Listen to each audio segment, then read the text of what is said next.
Welcome, guys. I don't even know what to call this, first and foremost, but I realised that T-Bone is like 5 minutes around my house. So I was like, hey, we need to meet up. We need to talk PUBG and PNC. And to be funny, actually, I was talking to Michael about this. Michael sent me his jersey and paid for postage. And it was after that I realised how close she was. Like, you could have said, just given it to T-Bone. I could have grabbed it off me. Yeah. So, obviously, guys, couple of foremost, we don't have a name for this at the moment. We are going to test this out. We're going to throw this out to the community. We want you guys to give us feedback. We plan to do more of these. This is like super close to our house as well. So we plan to do a lot more about this. And the kind of agenda for today is we want to look back at like 2024 and what 2024 was for PUBG esports, and then really kind of look forward to what's coming, what hasn't changed. We've got loads of topics in between. We've got loads of questions that have come through on the laptops as well from Reddit and also Twitter now, which is great. We'll try and cover some of them. But I suppose let's just get into, the hooks and the crooks of it. So PUBG 2024, it was the first year where we actually changed the LAN format. And this is where the guys said to us, you get one opportunity to qualify, but you were going to go then for two LANs. So we had 3, 4, and then 5 and 6. I suppose, let me just ask you some questions as a player. Like the first 4 process, obviously there's some excitement that you're going to qualify and you could potentially do for 2 LANs, right? So there's positives behind this format, but then there's also massive negatives that, as an EMEA region, we've only got 2 slots. So let's just talk about how hard, as a player, it is to even qualify for this sort of thing. So, a lot of topics for there, but right. So, PGS basically, it's, as a player, non-GPT. I'll start from that perspective first. I would say it's very daunting. You got 2 slots only, and then you're playing against teams that are already qualified to the event, FaZe, GPTs, whatever, Navi, Twisted Minds, and you're just thinking to yourself, okay, lads, we've got two slots. If we don't make it, then we're sitting out for 4 months. That kind of in the back of your mind all the time. But overall, I'd say there is a bit of excitement at the same time, because if you do make it, like you say, you've got 2 LANs you can go to, and then you've got 2 attempts to, first one, maybe take a little bit of time, warm up, get used to the global teams, and then the second one, you can hit it hard. I would say overall, it's not bad, but there's also the big disadvantages of going against GPTs, which have the extra confidence and know they've already made it. Yeah, they've got that guaranteed slot, haven't they? So they are definitely going to be in no matter what.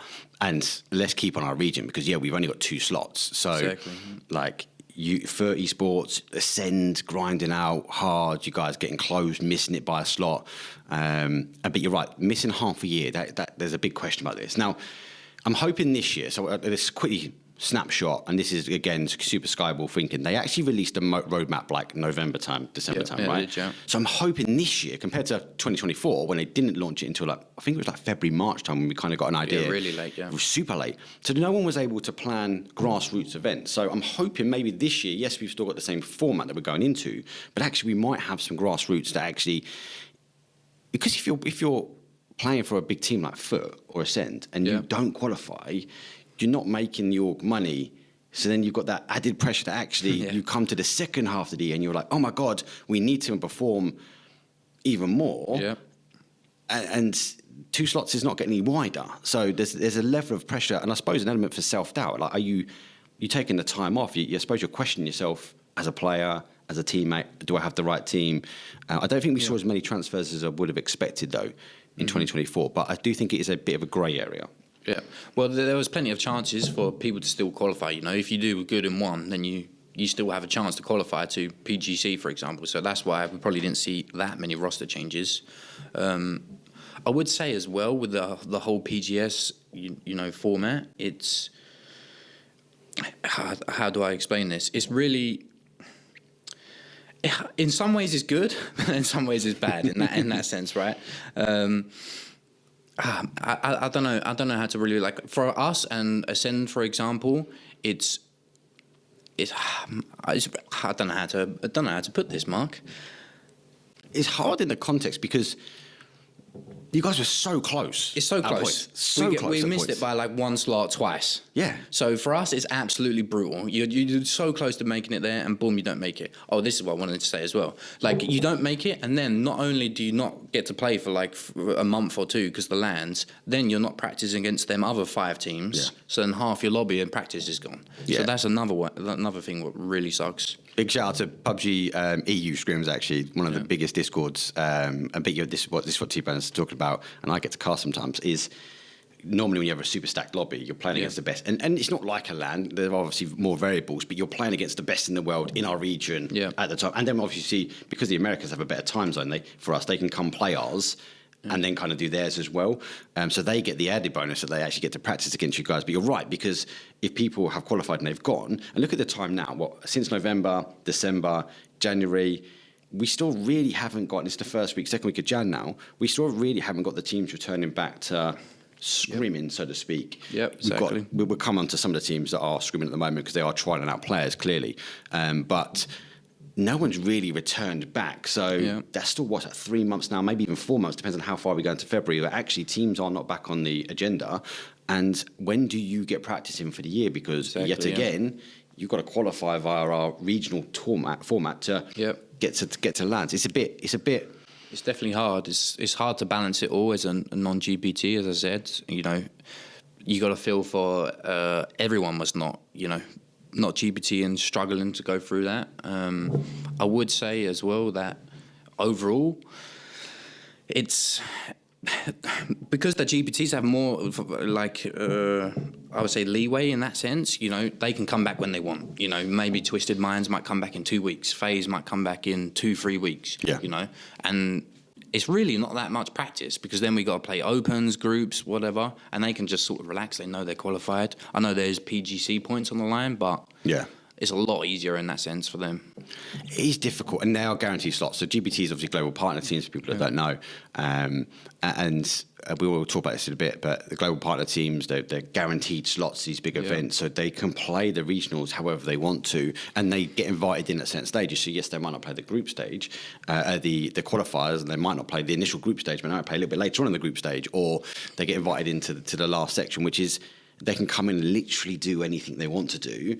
And for someone that might have a drop spot that's been working and you guys are qualified, playing all the random teams, because open qualifiers are tough, right? Really tough. You tough. don't know who the teams are, who you're playing against. They won't know your drop zone. They've got no, let's put it in a better word, they've got no etiquette to the PUBG sport. And in trying to deal with that is difficult because if you don't make it on one day, that's it.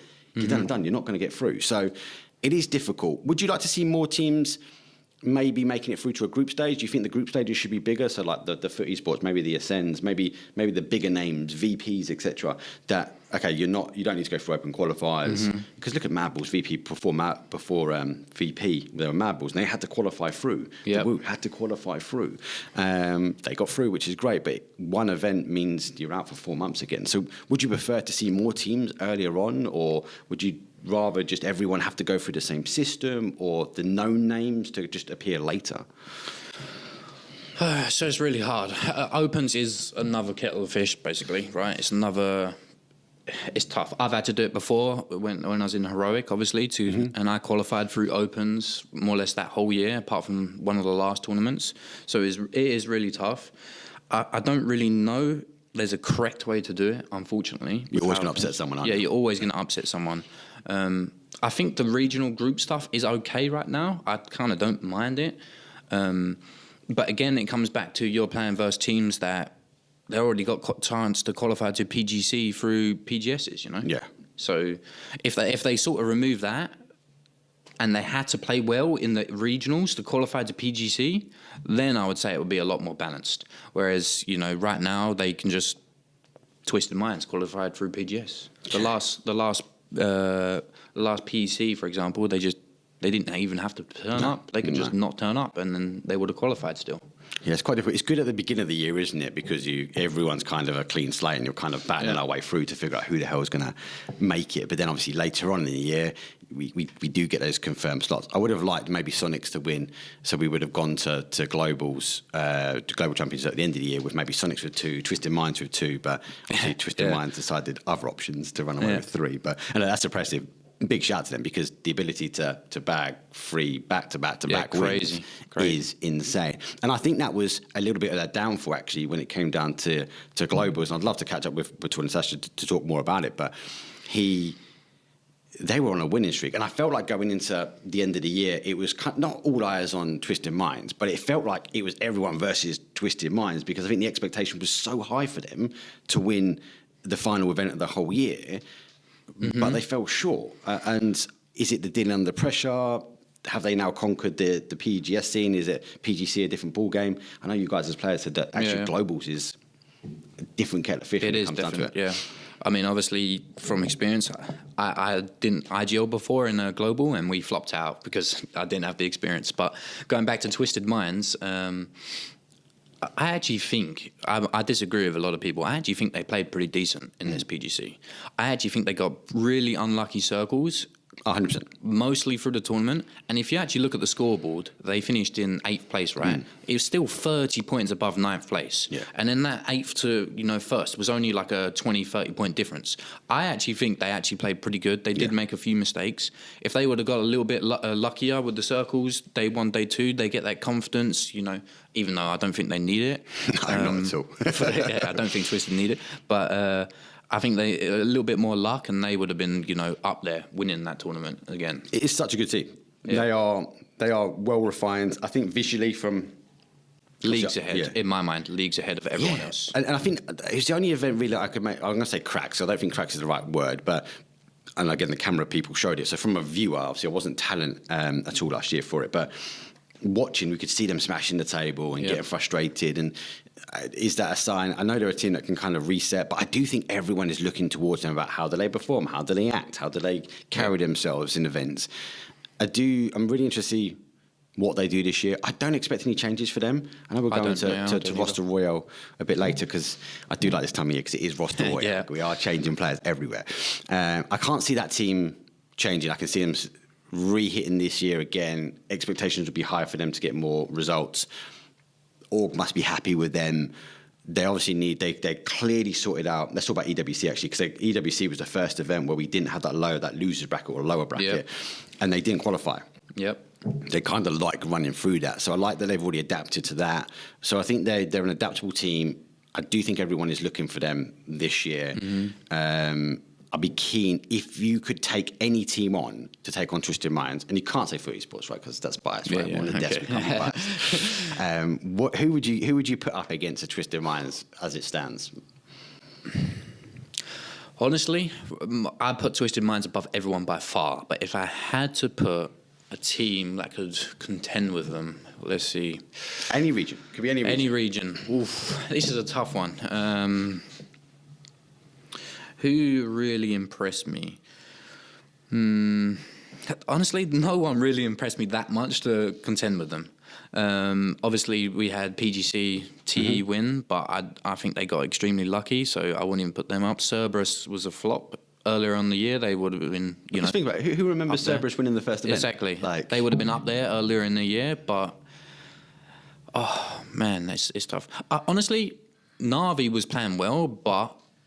went off the charts again. And there is rumours, we can talk about this now, because there are rumours that Diffix is leaving that team. And they are trialling with an unknown name as well. So that kind of, there's rumours, and then you kind of watch them in the scrims.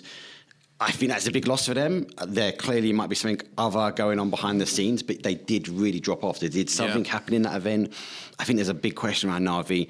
I like the Diffix and Hakatori. I think that dangerous duo was good. The little bromance I said. I feel like him going... Who can fill those shoes? He was high performing as well. I was really, really surprised. Let me just say that. I don't know anything, so this is just all rumours, speculation, just to make it clear. I do not know anything. But I was really, really surprised to see Diffx potentially leaving, and instead of, I personally thought Sosa D would be leaving, personally. That's difficult. What I thought. Because, I've seen Diffx, and he's been absolutely dominating recently. Fracking. In my eyes. I think he's been playing really well, so that was a big surprise for me. We'll have to wait and see. Obviously, nothing's officially announced by them, but you get the telltale signs. They're trying, they're scrimming with another team. He might be off. There's all the rumours that are flying around online. It's a big question. I'll tell you one team that I might, maybe not this year, because we're in 2025 now, put up against Twisted Minds. But it's a bit of an outside bet, and I know people won't like this. And Gibson Cast is going to kill me for this. I think TSM. I forgot. I've got two, right? TSM, number one. If you look at them through the year, yes, they haven't got the top performance they wanted, but have consistently always been there. They made every single event. Now, they've dropped their coach, okay? So do they make I think there'd be all eyes on them this year. Actually, how much of an impact was he having onto the team, etc. I don't know the behind the scenes, and again, they might be changing or going to a different way, which is totally fine. But I would put TSM from a consistency point of view. I'd also put VP up there. And I do want to talk about VP because they arguably have been performing quite well. I think they've adapted quite well. Okay. Scream, the coach, is great. I had a great interview with him. He was really, really nice to talk to, and he's a great person in the community. What was he? Offie Mabel, second PEC Spring. They've done fourth in PGS 4, and they came fourth in PGC, right? PGC, yeah. Beamy with the pickup. I know, you know Beamy, you play together. I think he sits really well. I've seen some stuff online about, do they potentially change another player and become a fragging team? Do they need the full IGL piece? I don't know. I kind of like VP. I kind of like TSM for a potential as an up-and-coming team for this year. Like, I definitely feel VP have proven their point. And rightfully so, they picked up, obviously, Mabels were picked up by VP. Like, they've got to be a strong contender coming into this year. I think they're a little bit shaky, don't get me wrong. I think they did really good circles day one, gave them a massive confidence boost in PGC. So I think they might have overperformed a little bit, but since taking Beamy, you know, he's really good at kill feed. That's one thing he used to excel at in our team, even when he was playing with me. Extremely good at keeping track of like what's happening in the server, who's how many alive in each team, etc., etc. So I think that's really helped them and should help them with their consistency too. But I think next year we've got to see how consistent they are, honestly, and go from there. Now, back to TSM. TSM is the team, actually, that if now I think about it, that I would put as a contender to Twisted. A strong team, aren't they? Strong team. I really respect Purdy. He's put in a lot of work, you know. Since adding Spark into that team seemed to, you know, excel extremely. So, and about the coach, I'm not sure. Never really had any interaction with Wooly, so don't know how much he put in. So we'll see how that balances out, and if they take a second guy or what's happening with that. But they might even go without a coach, right? Yeah, they might go analyst. I know there's a lot of talk about analyst staff compared to coaching, and because there's a lot that goes behind the scenes, and some of the advantages for the bigger orgs, they've got the analysts, right? They sit and they run stats and facts. I do think TSM, they are, and is it because people are not always watching them? But like, even 2024, right? And if they're watching, big shout out TSM. You guys are performed, right? Yeah. And this is not in any way a disrespect, but people weren't fully watching TSM. The Americas region, always talking about them, they were good. But I felt like they kind of creeped through 2024. So, TSM, gradually. They made it again. They made it again. You're like, at what point did I actually turn around and go, actually, TSM are... It's because they've been gradually stepping. They've been gradually improving as the year's been going on. Yeah. Everyone else, I feel like, plateaued somewhat in America's region. And TSM's just gradually consistent improvement that I've seen, at least. And, you know, I think it's showing for them. They've done really well. What is it? Second place PGC, third place PGS 6, EWC, fourth PGS 4. Fourth. That's pretty insane. Top 5 performances for the year. That's pretty insane, to be honest with you. So obviously, you got the question about 3, you got a question about 5. But generally speaking, EWC, massive event, PGC, massive event, and they got through for now from a PGS 4 and 6 point of view.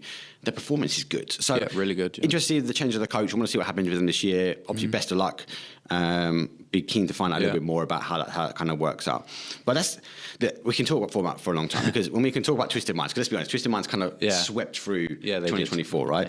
I think Expendables, there's some talk and conversation around how they got on the last day, that big jump up, but it is what it is. They did conquer at the very, very end. I'll be biased to the end. I like the EMEA region. I have to back it. I want to talk format for 2025. So we are doing exactly the same, okay? They obviously released it. There was a typo. They released it again. But give or take, we have a general eat, sleep, rave, repeat. It's exactly the same as what we've done before. So our expectations are we're going to have PEC, PAS, hopefully around the kind of March, April time again. We're going to see some 18 qualify. There's no confirmation on slots yet. There is rumours that we're going to lose a slot in the EMEA region.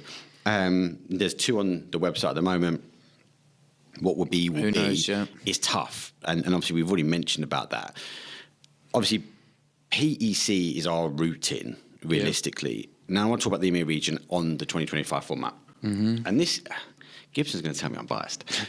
We have the strongest region, I believe. By far. And I'm going to back that with the context that we have a lot more teams in the Tier 1, Tier 2, Tier 3, and they're always scrimming against each other. And arguably, most scrim lobbies, maybe the Game 6 is a bit of a throwaway, but most scrim lobbies are quite balanced. Yes, we have a team that is outperforming. Yes, we have a team that's underperforming. But generally speaking, that mid-pack, I feel like us as a mid-pack are strong. Mm-hmm. But that's going to make it harder for you guys because you need to do the same again. Like, as a player, what are you prepping now? How are you going to take route into 2025? Well, for us, it's been 2024 was a tough year, so we start off with that. But how to prepare to 2025? First, you got to see your mistakes. 2024, you got to look back. You got to review. We made a lot of them. No, don't get me wrong. Like me personally, I even made a lot of mistakes. So evolving in that sense, but preparation has to be start scrimming, figure out your game plan. How you're going to attack it, what's your overall strategy, you know, and then you just got to go week in, week out improvements like we've seen TSM last year, and that's all you can do. Try to be as consistent as possible because you only get one shot. You got to try to get them 2 slots, maybe 1. Who knows? That's the rumour. Scary rumour. I tell you what, if it is 1, it is going to be absolutely brutal, and I would see a lot of orgs leaving. Let me just say that. Do you think we'll see people transition to other regions? Like we'll see. Let's talk about Michael because Michael's playing NA region, right? Do you think we'll see more from the EMEA region going? Look, we've only got 1 slot. It's tough. Possibly. Move across. I'm still waiting. Just as a little side note, deviation here. I'm still waiting for an EU player or let's say 2 players or something to go to like Korea region. We always go America, so we don't go make like a Korean or Asian team hybrid, you know? That would be kind of cool. That's difficult, though, because I feel like we have a middle set game stuff. And again, I do talent, so I look down on you guys, right? So I can only talk about what I see, right? Yep. But you guys have the ability to be defensive. We have aggressive players. We have a balanced, I'd say we have a balanced region, right? Yeah. We can hold a compound if we want to. We can hold space. We can push, and we can take great rotation paths in. Mm-hmm. Americas has always been very known for being very aggressive. Yeah. They will just go for a knock crash, that kind of old school. I think that's just a weaker region. I think the bottom half of that team is like worse than group stage EMEA teams. And this has come out a lot online, right? And I think the gap between top tier in the Americas region and low tier, there's a gap, right? Yeah. And obviously, lucky the top tier do come scrim with us. And then we have like the APAC region, China, Vietnam, all of that region, they play hyper aggressive. Crazy aggressive. It's mad. How do you deal with that? It is very different. I think EMEA can actually learn a little bit from the Asian region. Like sometimes you just got to crash a compound. You know, EMEA, they just hide. They just try to survive. Don't say that. We're going to get blasted. You know, sometimes their only players to crash a compound, they just refuse to do it. Don't know why, but maybe that's something that most teams in EMEA can look into. But yeah, I honestly, each region has their own strengths and weaknesses, and as you said, EMEA is the most balanced in my eyes. I think we do sit in the middle. It'd be really interesting if players did go their way, though. I would be intrigued to see if we do see EMEA players play in the APAC region, I think it'd be really good. You know, EMEA mindset, like an IGL plus someone else, go in there and leading a team in Korea APAC. I think it could work really well, actually. Really, really well. T-Bane's moving to Thailand next. That's what he's saying. Cool. So format's the same, give or take. So we've got the EWC, we've got the end of the year, we've got the double lands, we're going to have the qualification. So there's no change. There is a change, though, because there is this looming rumours. Not even rumours, because it is happening. There is a TPP regional Master Series format that they are kind of going to be thrown out there. Now, my logic is, I know there's a lot of different opinions about this. First and foremost, there is a lot of noise about this. Oh my God, they can't do this. This is terrible. This is a bad idea. Yep. There has to be figures behind it. They must be doing it for a reason. I know people will be laughing at me and saying, PUBG just do things on a whim. And they sometimes do, right? Yep. But there must be stats and facts behind why they're doing it. Yep. I would like that if there is a big number of it, and even as what I play, I don't like playing TPP. I never play TPP. I moved away from console because I don't like playing TPP, and that is a TPP world. Yep. I would like to see it as an additional to the FPP, personally. But the rumours are that it is going to take over. Can you see PUBG eventually taking over full TPP and FPP is not a thing anymore? I think it's inevitable that we're going to transition fully to TPP, in my eyes. From what I've seen and what the CEO's been saying and stuff, I think there will be a full transition. That's scary. Not this year, obviously, because they've already released a roadmap. Maybe next year or the year after, or somewhere around there. But I do think that FPP will be gone. That's scary. See, I'm the other side to you. I think they still keep FPP, But I think there is a market for TPP. I do think there is a market, and there must be numbers behind it. There must be people streaming. There must be people playing it. It's definitely the bigger, as I said. I've told you before the podcast started. It's definitely a bigger portion of players playing that TPP, and they see as you know, maybe we can get more people into the esports scene if ranked, for example, TPP rank is the same as, you know, the tournaments, and then anyone could join. And I think that's what we see by this new format they get added in, the new event where it's like a weekly qualifier into a final and so what, and it's all going to be in TPP. I think that's where we're transitioning to. I like that format though. I do like that format. The format is good. I do like that format. And this is, there's no backing, there's no evidence to this, but my logic was when ranked came around, it was kind of that piece. It was they were trying to take casual players to the esports scene, because if you look at the stats and numbers from the viewership and the events, they were trending down. So I think they kind of brought ranked in to try and boost esports back up. I don't think it kind of worked out. I think ranked has a place personally. Maybe this is another attempt that they're trying to go, hey, do you know what? And I think even the scary thing is that, are they going to part ways with console? Can console handle the PUBG and the updates that's coming? Are they trying to maybe draw in that crowd of people to go, hey guys, you can still play your game, you can play with your mates, but you get ranking. And guess what? If you get enough ranking, you can play some kind of competitive, and you might appear on the PUBG channel, and trying to give people that taste of I just think they did it totally wrong to start. I think they should have introduced ranked and made it exactly the same as tournaments from the get-go. Boom. As in this format that we're seeing.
It's time.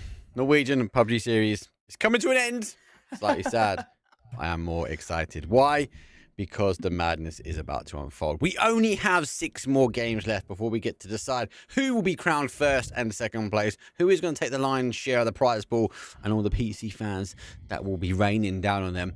For yet, I'm joined by the amazing TJO, who obviously has been covering the action me for the last couple of days.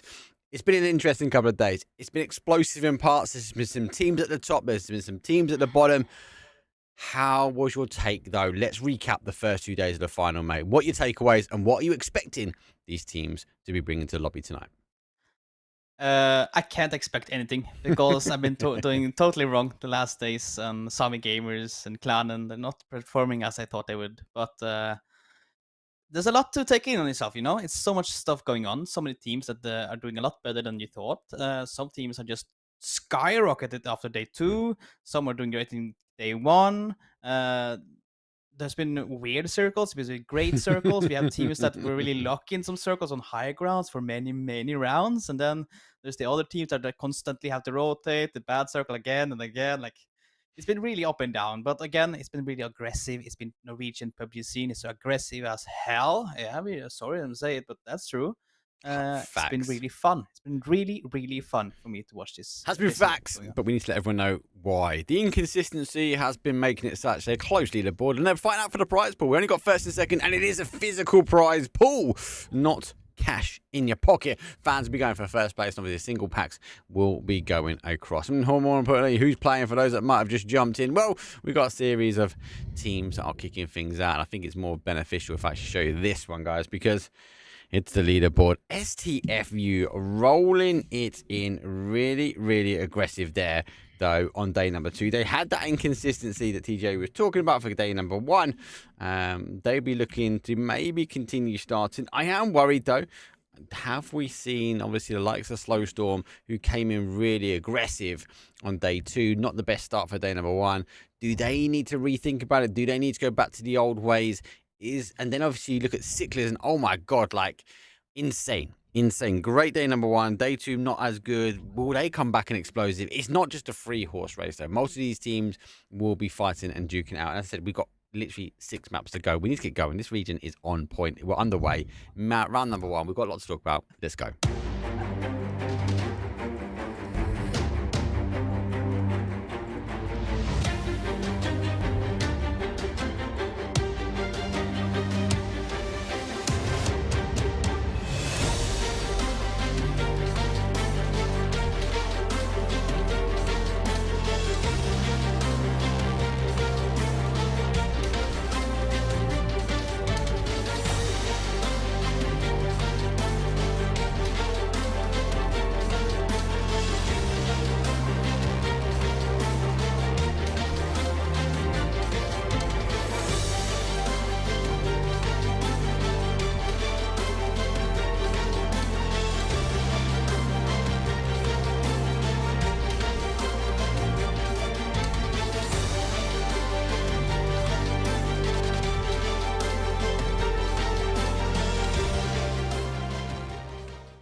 We are back with the final day of the grand final. We got a plane coming in. The guys are ready. We are ready.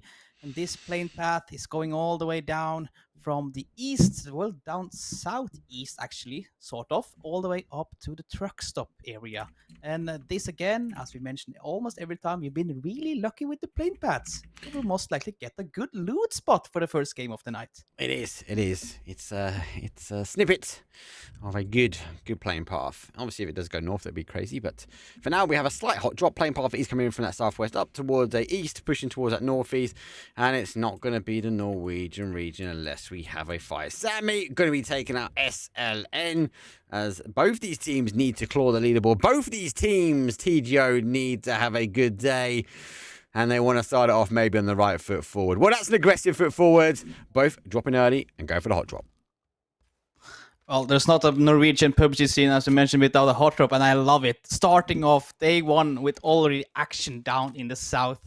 2 teams that has been struggling a little bit. Now they're just hot dropping. They want to get some points on the board. And Mark, if you look at the leaderboards from the last 2 weeks, well, and how they have been performing, do you think? Well, who do you think actually will come out on top of this little battle down in the south? Difficult. Zone shifted up to north as well. I think SLN, Nodum, I think he's been playing really well. I think they had the ability to get to the car, so I'm putting them based upon position. I feel like in sections, though, mate, Sammy have been pretty strong. But that's difficult. I think this is quite an even fight, mate. I think that's what I'm getting to. I think they're quite an even fight. Tab's already nicked one of the cars. I think Sammy had the option to go, but we've seen great play from Nodum. We've seen great plays from Otto. We've seen Otto going down also, so I think it is pretty even. I don't know what about yourself, if you want to take someone away. Well, these are the two teams down in 15th and 14th place as we stand. So, but anyhow, they have been doing really good when they're actually shooting, but just been really unlucky with some of those fights they have been put through. And yes, as you mentioned, Otto has been doing great. Well, many of these guys have actually been doing really great with some great shots as well.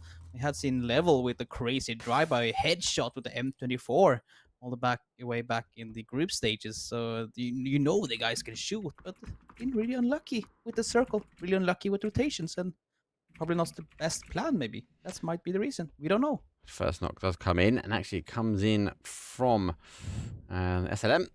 Also, he needs to potentially get in the hole. It's very difficult to hold from here because obviously there's a lot of buildings to sort of fall behind. There was the one gap that he could have potentially stopped and pushed him through, but I don't think he knows exactly. Saying that, he's going back as well. So SLN, I think this is the only gap he can have to shoot, and this is the gap he's actually got right here to shoot through. It is pretty difficult with a blink of the eye. SLN will be past, potentially looking to try and get that flush. Yeah, I don't think he saw him cross actually either. So but the way he looks at the door, it looks like he's like waiting for somebody to push it. Yeah, probably going to be the comms. Yeah, he's on my roof. He's on my roof. Yeah, get ready. That's exactly what that is. Yeah. He's repositioning here. I don't think Otto's come off the shot as well. He's moving his way around. He might get caught here. He's going to be exposed.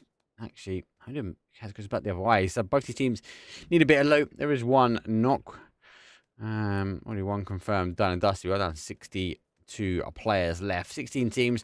For those that are thinking what the hell is going on, well, we've got 6 more games. It's day number 3 of the finals, as I said, of the Norwegian PUBG series.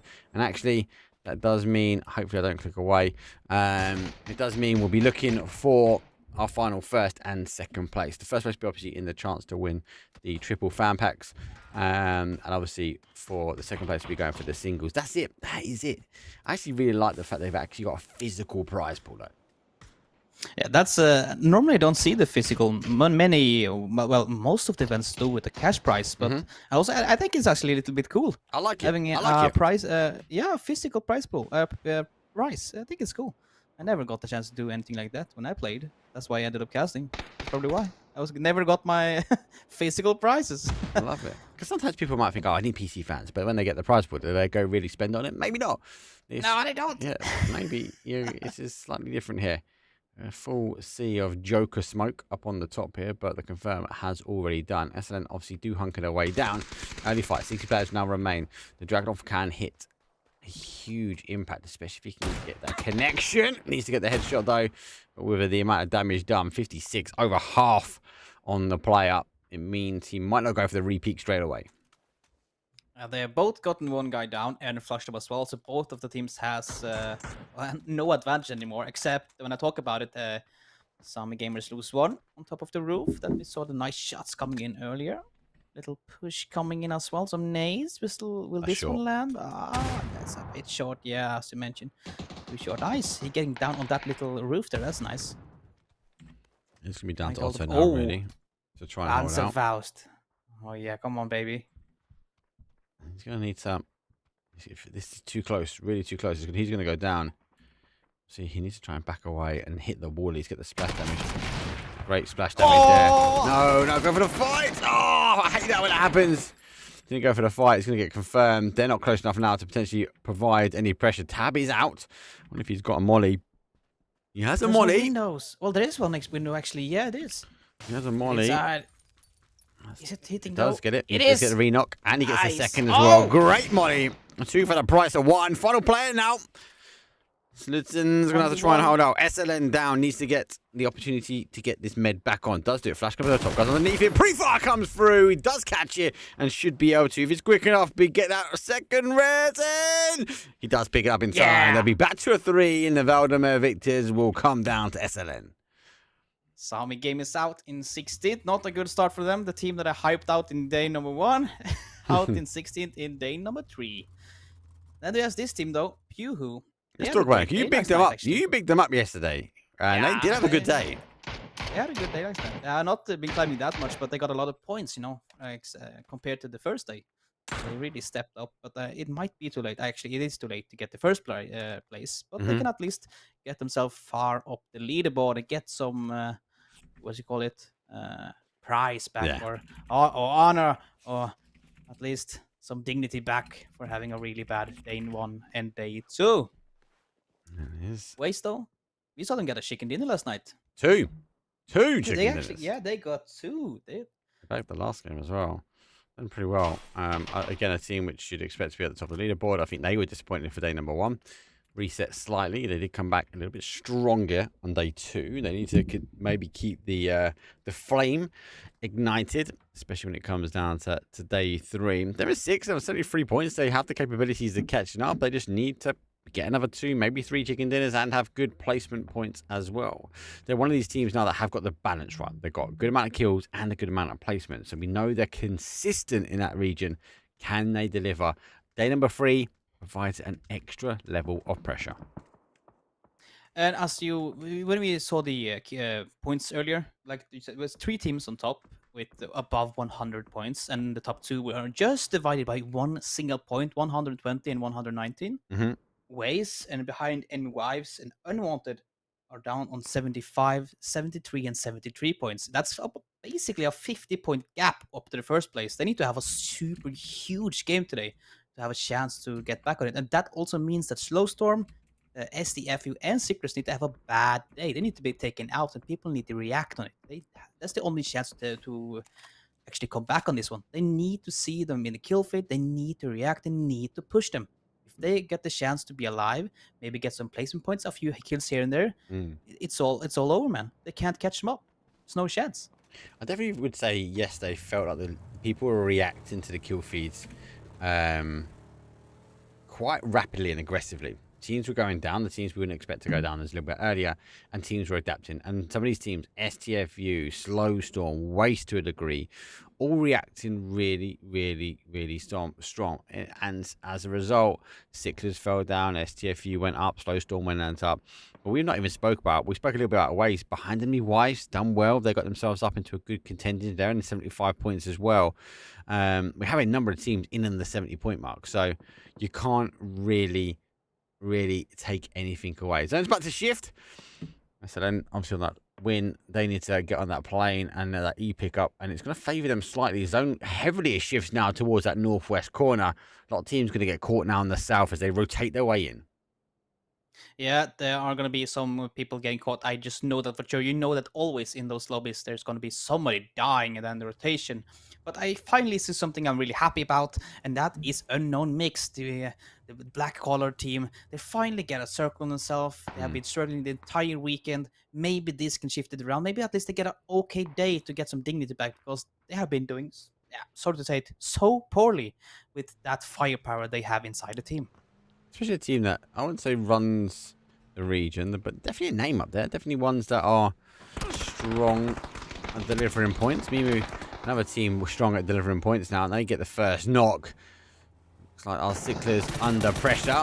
Bob Manning, she gets one back though as they go for the extension and quick kill confirmed. So point back, one down as Feitan has been sent to game number 2. Needs to get the Iranian players, need to get ready for this one. She used a card to the cover that came rolling into her location. But for now, she might need some reinforcements. Wants to play peekaboo as well. Mimu's got some cover on the adjacent side, so be careful going out that way. The third-party action, the long-distance shots will provide the cover that might be needed. I'm basically just waiting. He's waiting. He's being patient. It can go in his favor, but she's not overpeaking. That's Level good. 3 vest, though. For now, at least. That flash coming over. That's a teammate flash, actually. But, oh, she spots the barrel. She spots the barrel and steals out. That's good play by Sicklers with some support from his teammate Techers with the flashbang. And then she spots the barrel. 1 down as well. That's 2 down from Mimo, actually. Mimo made that 3, mate. They've just run each other over. Terrible. No! And well, luckily he can get... Oh, Felix is really low, though. If somebody spots him in that car, he's that door, he got in the car, he knocked over to get himself into safety. I know Mick's having to give up the high ground as Clannan do epic here. They'll be happy they have raised up here. There'll be focal points, I feel like. A lot of teams will be looking their way and they'll be okay. Maybe if they can survive out to late game, but for now they're going to be really cautious about how much ammo they burn, if it's worth the knocks and rewards. Everyone knows they're there. Just wait and see how they try and play this one out. Curious about that as well. For now, Slowstorm has finally started shooting at people. One of the teams in the top spot, chasing down that first prize. Oh, that nade actually. Oh, there's a second nade coming in as well from the sky. Third one has 4. They're just raining nades. The first one did actually hit though, so I got a little bit overhyped for that one. Anyway, pushing up, getting ready. I felt inside. My little belly went as well. Oh, I missed it. I missed the opportunity. Yeah, come on. Yeah, no, it's not going to go. Nade though, right nade. Just not where a player is. Are they going to push in though? I thought they was going to do it because they probably should know that there is only 2 guys in there because there's only been shots coming from 2 angles. Actually, 1 angle actually. This guy though, a little sneaky peeky, coming in from a flank. It's coming from Could be a really good spot. He could just hold here and wait for him to push really close and then get the knock on them. And then the other guys can just swing out and secure the kill. Depends how much he's seen of him, and if he gives, whenever he gets his permission away, he needs to be able to confirm.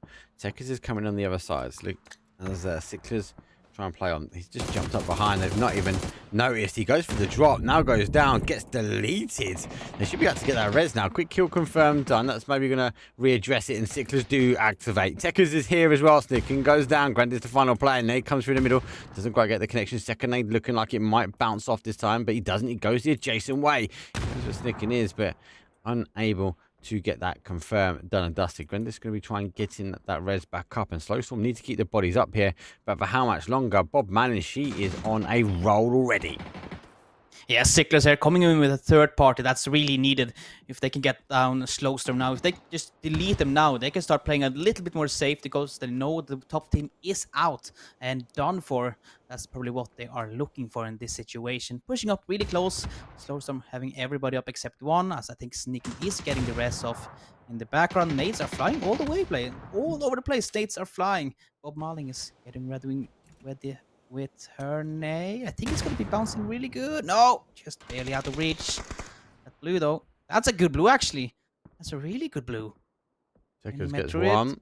Looking to get 2. Come on. He's going to med his way through, which is really good. They're going to know they're in that container. I don't think they've got the angle to get a nade in. He's kind of need to bounce around this way, but they haven't got the positioning. They are slowing and surviving. Grandy's down to a 1 as well. Res does happen, so Slowstorm back up again. They will try and deny. Quite hard to get the nade through when it has been smoked off. The Molly is now on the outside, so no one can come in. Great nade comes over the top. Bob Manning literally, she heads it away and says, no, mate, moving on. And Sexy, well, puts a sexy nade right on the tippy toes of Grandis. Taking that nade in return and taking down. What? There's another third party. Mimi's tempted that they're coming in. Oh, no, they're backed away. I thought they were coming over the top as well. Be number 4. Fourth party. That will be chaos. For now, no, but nobody's getting flushed yet. Sicklers do not get a kill yet. They only get the knocks. They come back up. They get another knock. They come back up. All they know now is that Slowstorm is going to have really bad timers if they get knocked again. They got a knock, though. That's on another team. The team that's been sitting here for a long time getting pushed by Slowstorm. And then they go just sending it up alone with some help from Bob Marlin. 6 shout, and Bob Marlin just taking out Sleaton's disciples. They're out in 15th, and now they can get all the attention to Slowstorm. Yeah, Slowstorm, I think, no. They're going to take the opportunity to take a break. Yeah, cars reset. Intensity's on the move. Notice is here though. Nade ready, primed, cooked, ready to go. Intense storm move in, so the car will be underway. Does turn back the adjacent way, trying to bait in the shots. Great bait as he turns the car around, baits the peak over the top as he thought it was a free kill. And then gets sent back and out of this lobby. He even have to wait for game number 2. Zone's about to pop. It has retracted back down towards that southeast where we go. Surely again southeast. Yes, again we roll down towards the compound. All pretty much taken. STFU, our leaders, though, are on a huge split. Yeah, but it's not over yet, though. Sicklers, they know they pushed down this hill. They heard the shots, they heard the nades. Might just camp it out. They're only sending one guy over to check it out, and that's Sexy Shout. He spots in one of the cars getting up the hill, though, but he does not know there's more people below it. As they start to drive away, I think they're going to get out in safety. Yes, they are. No shots. No, wait, there's one snake standing back. It's intense. He's still there. He's getting a knock. Oh, he gets caught. Do you turn? Return. Would they turn back? Surely not. No, they're going to hold zone. I've moved in down to 3, and I kind of like it. They're a bit of a throwaway play, but it kind of worked out. One of my favourite areas of this map, actually. So we do move back. Connor's going to move his way just underneath the eye line of way, so he'll take the opportunity now to med. He's got 3 nades. As it looks like Felix is under pressure from Jam and Party Beetle. It's going to be down to Mimu. And they're only down to a 2. It has to really take the shots on. Spots for 1. That's a good shot. So now try and wait. Looks for the confirm. Wait for the next peak to come over the top. Great shots, though, come in from Party Beetle. Looks like Waste looking to try and collapse in a little bit closer. Maybe stop here. Mimu down to their final player. Does get an opportunity to get the confirm in, but they're going to be the end of that one. Down and out. Mimu takes 13th place. Car will be an explosive ending to their game number 1. It's a nice ending for that with the car blowing up and rolling down the hill. Waste get 2 kills, and they get some points on the board. They need it. They want to chase down Slowstorm that has already gotten a few kills on the board. And now they're pushing another team. Is that SDFU? Yes, it is. Number 1 going up versus number 2, and one being knocked down. That's Granis. He's been knocked. He's dying in the blue zone, but barely surviving for now. Teammates sneak it. Oh, he's also really low. Everybody's getting really low, actually. Wooly gets not the knock. So close. Dex gets taken out himself. Some cover from his teammate up on the hill. Cannot get the knock coming in. It looks like they're bailing off. There's still one guy there from SDFU fighting it out or trying to stay alive. Maybe getting the rest on Wooly. That's Hyper. He's close. I think he got a knock as well, or that was somebody else helping out. Slowstorm, they're only the 1 player alive. There's 1 versus 1. Scrap that. He does get it. He's out. And they do collapse down. They might need to turn back as Xerox, though, giving up his compound for the fight. Does he get caught on the way back? There might be enough train here. No one close enough, really, to get the aggressive backfill on. Or the quick backfill. Waste now getting involved. The car just about done. He will scrabble his way now back to the safety he once came from. That driving there, I just sort of put it out. That's good driving, stopping just on the right side of the door. So it means when you jump out of the car, you get instantly into that door. That's just like small details that can be huge in the end game or the high level. That's just some small details you need to take notice of, people. If you want to be really good in this game, that's just some small things to actually take with you. Watching those players play, it's you can learn a lot from watching some crazy Norwegian action. That's for sure. Definitely. We talked about the Clannen, actually, Mark, earlier. They were on the top of the hill. They lost it. They're now getting sent down the hill. Send 2 guys in a vehicle. Trying to get down to a teammate. Isle that got a shack for himself inside the circle. Will they get over it? I think they will. They lost a tire, though. But I think they will make it in time. Yes, they are. No, the vehicle. Stop it. Oh. Tires are gone, though. Not going away down the hill. So they've taken off what they can. It'd be very difficult for that to survive. I think it will roll down, but I think it'll make a lot of noise. I think it's got 1 tire remaining. No, it doesn't. It's completely stuck here. Behind me, Wives got some high ground as well, so they're able to shoot through Clannen. I know Mix coming in the south corner. Waste need to work their way in. STFU have a position where they can hold them out to a degree. And really the only team now sort of left on the precipice of zone. Be cautious. They've got cars, they've got vehicles. I think they'll be okay. It's just a little bit more of a full send here from Waste. Well, I think they have the hill to play on as well, if they can get up on it, like towards ST. No, it's actually they'll be not exposed. that good as I thought. No, they will be exposed. Maybe some ditches and dips they can be in. They have SDFU, they they could will pull react on it. here, but getting here is going to be the problem for them. That's dangerous. Right. That's dangerous. You know, it's SDFU. You know how good they are. They were probably pre-nade and everything. Yeah, but I wouldn't even maybe not even crash the compound. What they need to do is they need to keep the pressure on this side. So we've got Woody, who's already going. I'm pretty sure it's Xerox as well, and he's gone down. Hype PP's the other player that's at the top here. I think if Waze can hold the pressure from these shots here, from these sort of dangerous duo, just fall short. Yes, you might be in nade range, but you'll be ready for it. Jam's holding in now. Party Beat will going for the send forward. Draw the cars in. Viperus needs to get going as well. GLS the same. They are just on the outside edge, but they've got to put the pressure on first. They actually, and now I see Party Beetle has actually find a dip, but he can get some shots going on the other teams as well. But you do not want to pick too much either, because if you give away your position, you maybe as if you get knocked, they might actually just be crazy and push on it. Like hold one guy back in the compound. You hit both of them. Go now. Like at least take a little bit more of a chunk of zone. Take the next ridge where possible. That's going to put a complete grind to the whole though. SDFU, they got on the defensive well. We'll put one down. Wait for the zone now to push out. All teams are in here. Looks like Behind Me Wives going to use a little ridge they can. Why they can't.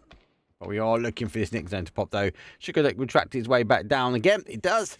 Puhu R-Store in. Unwanted Behind Me Wives, Waste and Unknown Mix. Actually, with a little sprinkle of Clannon all need to work their way. And the only teams in Puhu, STFU OGs and STFU. Top of the tables are now holding top of the hill. Yeah, there's just something about it, man.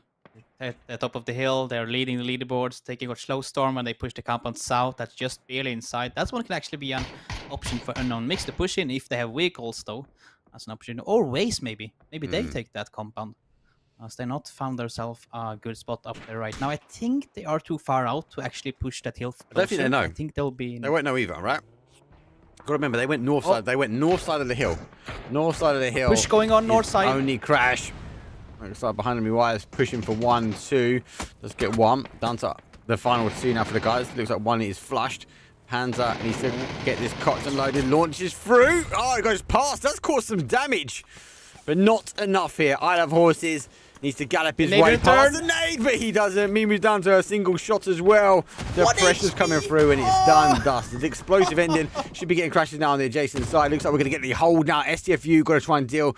Waste trying to get involved. You can hear a lot of chaos going on. That's a good push from them. Unwanted. Well, they're next on the agenda. They'll be the unwanted neighbours. They might want to try and look and get on the back of this now as Puhu might be down some numbers, but actually going the other way. They're going to draw the attention. They're going to try and take the hillside, the compound away from STFU, but STFU reposition. They've got one down as well. Unwanted gets to the bottom of the ridge as they continue to push through. Can the dangerous duo take on the third party that is coming in from Waste? Unwanted just sending it down close to STFU as they've been fighting with Waze as well. This could be a perfect third party coming in for Unwanted if they get something out of it. Maybe look for the smokes or maybe look for some knocks coming in one of the team's advantage. Now they're smoking up the house, trying to get themselves at least closer to it. Maybe they can even push inside it, get themselves some hard cover. But for now, this anchor from SBU trying to hold back Waze. But look, they're pushing the buildings. They're pushing the buildings. Unwanted. They're not afraid. Yeah, I'll push through. I don't think they've seen Xerox here. They're looking for a surprise. They've gone past him. He's actually going to pop the door. It's going to pop on towards the other side. They can take the opportunity now to go wiggle his way around the outside. Down the adjacent looks for one. Though gets the shot. Great shot though comes through. As he'll put Tommy Bob down. I really like the play. Mauling the door, jumping out the window, going around the house and going back in again. Now he gets the first knock. There's only Harder left inside the building though. With a shotgun, he's ready to rumble whoever's gonna come in. But now, looking out the window, takes some shots and gets killed. As he goes down, Unwanted down in 6th place as they hold their ground. But Waze, they have also managed to push up on this while the fight were going on. They're closer and closer to the compound now. But they have not made the final push to push in. I don't have any idea they got a player on the other side of the wall. Great, Nate. Oh. It's worth noting, actually. I think it was. I'm pretty sure it was Xerox and Woody. Obviously, Woody stacked up on, but he couldn't see through because of the door. Xerox shot the door so Woody could see into the main room. That was really good play. And sometimes you kind of miss that, especially even if it's cast as a viewer. Those small details will make the difference between STFU staying up at the top or teams taking over. STFU again gifted the circle on top of the hill. Really happy with that. Now, Waze need to think about other teams as well because they are close to circle. They have one guy inside Party Biddle as an anchor there, but they need to watch out for the south side. Unknown Mix have pushed over the road. The same with the SDF OGs. They're getting ready to push Pew, who in the background. They're also sending a few guys towards the hill themselves. Taking some shots though, but nobody's getting knocked down. And this SDFU, this can be really dangerous. You're gonna have guys on 4 angles of your compound. This can be really, really dangerous. Has the OGs got the cover, the cars to get moving? I don't know if they have. We are seeing a push now coming out. Down to the final 2 here from Waste. Looking to get 1, but forgetting that third party action coming in. Down to 1. Scrap that as Viperus goes down. The OGs trying to help out the new boys. Nade goes over from Woody. He's going to bounce the right way, but doesn't quite go all the way. Woody making a push forward now. 7 kills from STFU. The leaders of the pack are leading the charge, but the backfield comes in. But no, Woody says, this is our compound. We are king of the castles. And he's going to turn Pooh's attention back the other way. STFU with Wool just turning around like, nope. Denied. This is our compound. Go for the flush as well. Pew, who losing that advantage they probably had, but now STF just turning on all cylinders. They're firing with everything they got, holding one side and then turning around and holding the other. And now they got the compound back. Unknown Mix though on the other hand pushing on the south side, pushing up behind Waze, and now getting a knock on Jam and get the knock on Vipers as well. They're out in 5th. Waze is eliminated. Unknown Mix pushing up the mountain, still alive. This is all zone playing. Everyone's backfilling, everyone's leapfrogging, everyone's making the push. Now comes the push on the other side. The dangerous duo, Marie and Woody, pushing down on the south side of zone. Nades cover will go in. They haven't got much more information on that side as they can't continue to push. The OG is able to get in. A single from Poohoo does remain as Height will hold the double stack as he tries to gain the information. The other player now, the anchor from Poohoo, has pushed all the way across and been able to find it, but numbers are down. Scrap that. We're down to a 3. Unknown Mix going to go down. It's technically a 3 versus 2 versus 2, but one's DBNO as the OG's looking to scramble to get their res back in. I need to get this teammate up. As you can see in the kill, people are going down. That's the perfect timing to get a res. Hyper need to hold away Pewhoo. They need to hold him back as Wooly can get up. And you know, he just not spotting because he's on the other side of that wall. I thought he was going to peek that window, but no. Getting cast the curse. But still, Wooly is going up though. All 3 will be up in the nick of time. Some nades in the hand of Pulk can see the distance. Can he do some damage with it though? That would be dangerous. Get a double knock or something. That would be crazy. And he actually get a knock. I talk about it. And he confirms it. Flashback coming in as well. And has a second knock in hand. Nade in hand, but doesn't matter. He's going to the all gets a knock on Hyper in the window. Now they can focus on the house. Where he knows he got a knock earlier. Will they push it in though as a 2-man? Then STFU gets the second guy up. STFU haven't got the comms. They have no idea. They're reacting to sound, but it's too little, too late. Poohoo driving the bus through to victory. Down to Woody. Final player now for them as it is a 2 versus 2 versus 2, but one's DBNO for STFU. Woody, I think his last remaining player. I don't think he'll be able to get to the res. He will dump out the smokes. 10 kills here from STFU. The OG's rocking for 2, but not able to convert as Poohoo come round and they receive the punishing knock. Oh my lord, this is going so back and forth. There's like no clear winner yet. Poohoo has 2 guys alive though. They are in the leading seat with that, but no, OGs are not going for the rest. He might get flushed as well. He's got going time. for it, but can't get it. Not got time. He's not got time. He knows he hasn't got time as well. He has to be cautious. He's coming around the outside. Needs to be careful. We've got the ridge line. The shots will come over the top. Has been now spotted. Shots will come back as the OGs will now try and hold though. Final player for them. I hate Mabry. Might have to try and take on Mabry. Actually, scrap that. Mabry's down. Don't forget. It's only Woody, so I mean, he took him out. 10 kills though. Who have an explosive start. He said about what they were doing, how they were achieving things. The shots on the outside. The dot is though down the hill. STFU go down. That's 3rd place. Huge kills though for our leaders, but it's a 2 versus 1. I hate Mabry. Has hated the fact he hasn't got a helmet. He's gonna have to get moving. He's got no vest. He's got no lid. He's got no smokes. He's got no hope. It's a winner chicken dinner, and Poohoo, what they claim it is a 22-point game. Game number 1. Well, that is under our belts. Pewhoo finally getting the chicken dinner. We just mentioned it in the beginning. They had a really bad start of day 1, but a lot better in second 1, and now starting off with the chicken dinner, 12 kills. Well, they're far down on the leaderboard, but this will certainly at least motivate them to fight even harder in the next games. The problem is, though, is SDFU bagged 10 kills and a third place. That there is not what you want if the leaders still putting the kills on the board. Still need to be able to put a stop to them. Still need to be able to get them out. We'll talk about getting them out. Let's get us out of here. Let's get the lobby reloaded. It's going to be the final Miramar for the finals coming up. We'll see you guys in a few.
When it get hot in the kitchen, you decide to stay. That's how it winners made.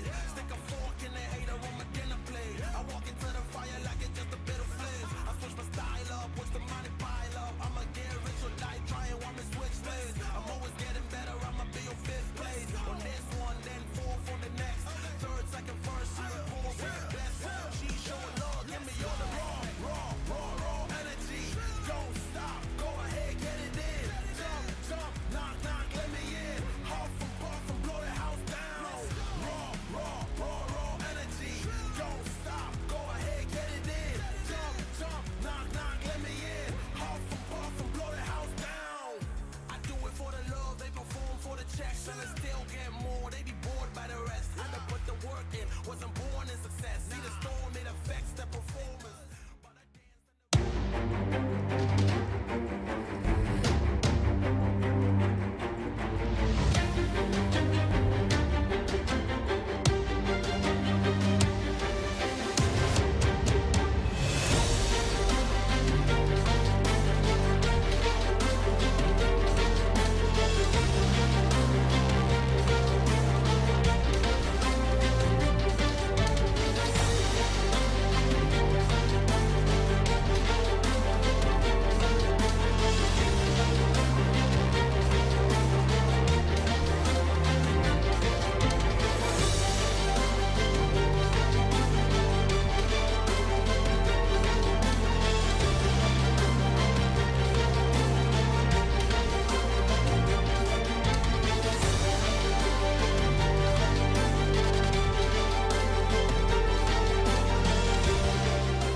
Here we go. It's map number 14. It's the final Miramar of the finals for PUBG Norwegian Series numeral 1. The final opportunity, the final dance on the sand dunes where these teams will have to throw it down before we move in to the wildcard. Not a bad flight path though, as we come in from the southeast all the way towards a northwest through the heart and soul. That's Miramar of Bacado. Will we get the hot drop in the box ring? It won't be long till we find out. A hot drop would be amazing to have in the last game as well. We got one in the last round, all the way down in Valdemar. I was hoping for some again. San Martin hot drop. We got one. No. It's early. Do we? Yeah, early. Where is it? It's in the early flight I don't path. It's see in it. the port town. Ah! Porto Yes! It's got another hot drop. Yes. I wonder to see if we get any more. I don't think we will. STFUIG's the last one's in to go. Everyone else is there. But it's hot drop time. Down in the port we go. Clannon will take on Booty for the seaside town. I like Isle with the cycle. Hello, sickle, how's it called? Imagine going up and just going crazy with that one. This is where he Poor goes. guy. Where is the gun? Where is the gun? There's a gun. No lid just yet, as the helmet is not quite there for him. Ivor is trying to back away slightly, but he has to be cautious. He knows the player is pretty close. The rest of the team now wrap in. Now, he's going to want to push towards the solo play. He wants to get rid of this player that sits as a little bit of a divide, but he has reinforcements. If he leaves it too long, they might end up closing the gap now from the east. So time is ticking, but Bunny John Boy shotgun backed into a corner is looking to take the fight, hook or by crook. You do not want to go in there when you have a shotgun ready, but the flashbang could take him off. But no, nothing happened yet. He's just sounding, waiting for something to happen. Oh, there are 3 guys. Mm-hmm. Gonna push together. They will. He's run his shot already. Here they come. There's one. Great shot, though. Peeks in the secondary door. Backs into another corner. Now the rest of the team need to try and work their way down. Shotgun comes out. Now they won't push that as quickly as they want to. Another shotgun. Ivor goes down to a one shot. Jump shot. He scores. He needs to get a reload. They're picking apart quickly. Oh, no. He couldn't use it on the player. He goes down. Flush continues. Ivor will remain. But Ivor's down to a one shot here. He needs, again, the opportunity not just to get the reinforcements in, but he needs to get the med on just to try and survive. And he's been spotted. Yeah, inside the bathroom alone. This spot coming from both angles. No, it's over for Ivel, over for Klanen. Out in 16. We got the hot drop, but it it ended way too soon. Lukewarm. I wanted some more action. Lukewarm. It wasn't as hot as we expected it to be, but it was good. Good play. And you could see he was making the decision whether he wanted to flush or fight, and that's just, it just gets to me. I know, everyone, we want to get those kills on the board. We want to be the hero of the day, but sometimes you don't need to be, oh my days, be a hero when you've got a bolt aim like Harris. Steak and P will fall, and our mix, they can't even get the mix rolling. Oh, that's just so hard. That's devastating for CKP. Like, free compound. No, denied. Instant. Denied. Harry's there with the bolt. Takes him out. Poor Steak and P. Back to Lobo. No more Miramar for him. He's all out now. His team need to do the rest of the job. They want to go up the leaderboard. Hey, good timing. Good timing. Let's talk leaderboard. No, we're fine. STFU, obviously, with 13 games underneath our belt, they are still on the top. Top of the pops for them. 135 points, 89 kills, and 46 placements. And a lot of that came from yesterday. It looks like they've got a good start again today, so the momentum seems to be well settled with STFU. Slowstorm don't want to give away just too much, but they do are a slight gap between them. But also there's a slight gap on our Sicklers, though, with 107 points. Really struggled to get some points under the way on that first game. OGs, they remain to the end, so they have worked their way up slightly, but they haven't increased any other positions. But more importantly, they haven't lost any. The actual table shifts come a little bit further down. Waste have moved up, Wanted have moved up, Clannon have moved up, Poohoo have moved up as well to 12th place, despite claiming that victory. And 61 points, if they can continue to have explosive games here, TGO, it could be good for Poohoo and these teams that are lurking above that. I think, and look, it's a long shot, right? I know 60 points is a long shot to get all the way up there, but if they have great games and the top of the leaderboard have bad, there's a lot of variables in this, right? That's out of their control. They might put themselves in talking point. I kind of feel like 40s, 30s, 28s, they're kind of playing for pride a little bit here, but they could be disruptors in the late of this final day. I'm trying to think of it like 61 points. Like if they get 22 points each game, there is a chance. But again, they need to get the chicken dinner at least 12 kills each round to jump the leaderboard and take over it. But I have not seen just them. once. It just reinforced that point. It's not just them. They could have the best games. They could get another 2 chicken dinners. The problem with where they are is they are reliant on the top teams going out early. If they don't, they can have the best games they want in the world, mate. They're still not going to be able to get into the top. No, that's the problem. We need to see STFU go out early if we want to have a chance on that one. But for now, let's enjoy some PUBG with some other teams fighting it out. Mimo taking on the 4 alcoholics. But no, Nox has been confirmed. Just backing off. Probably did the smartest thing to do here, because there was no team cover coming in to help you out if you went down. Now, just backing off. Reinforcements have come, though. It is chilling now. Top of the round. This little I like tiger it. just chilling. I do like this area. It is good. Alcoholics are really split, though.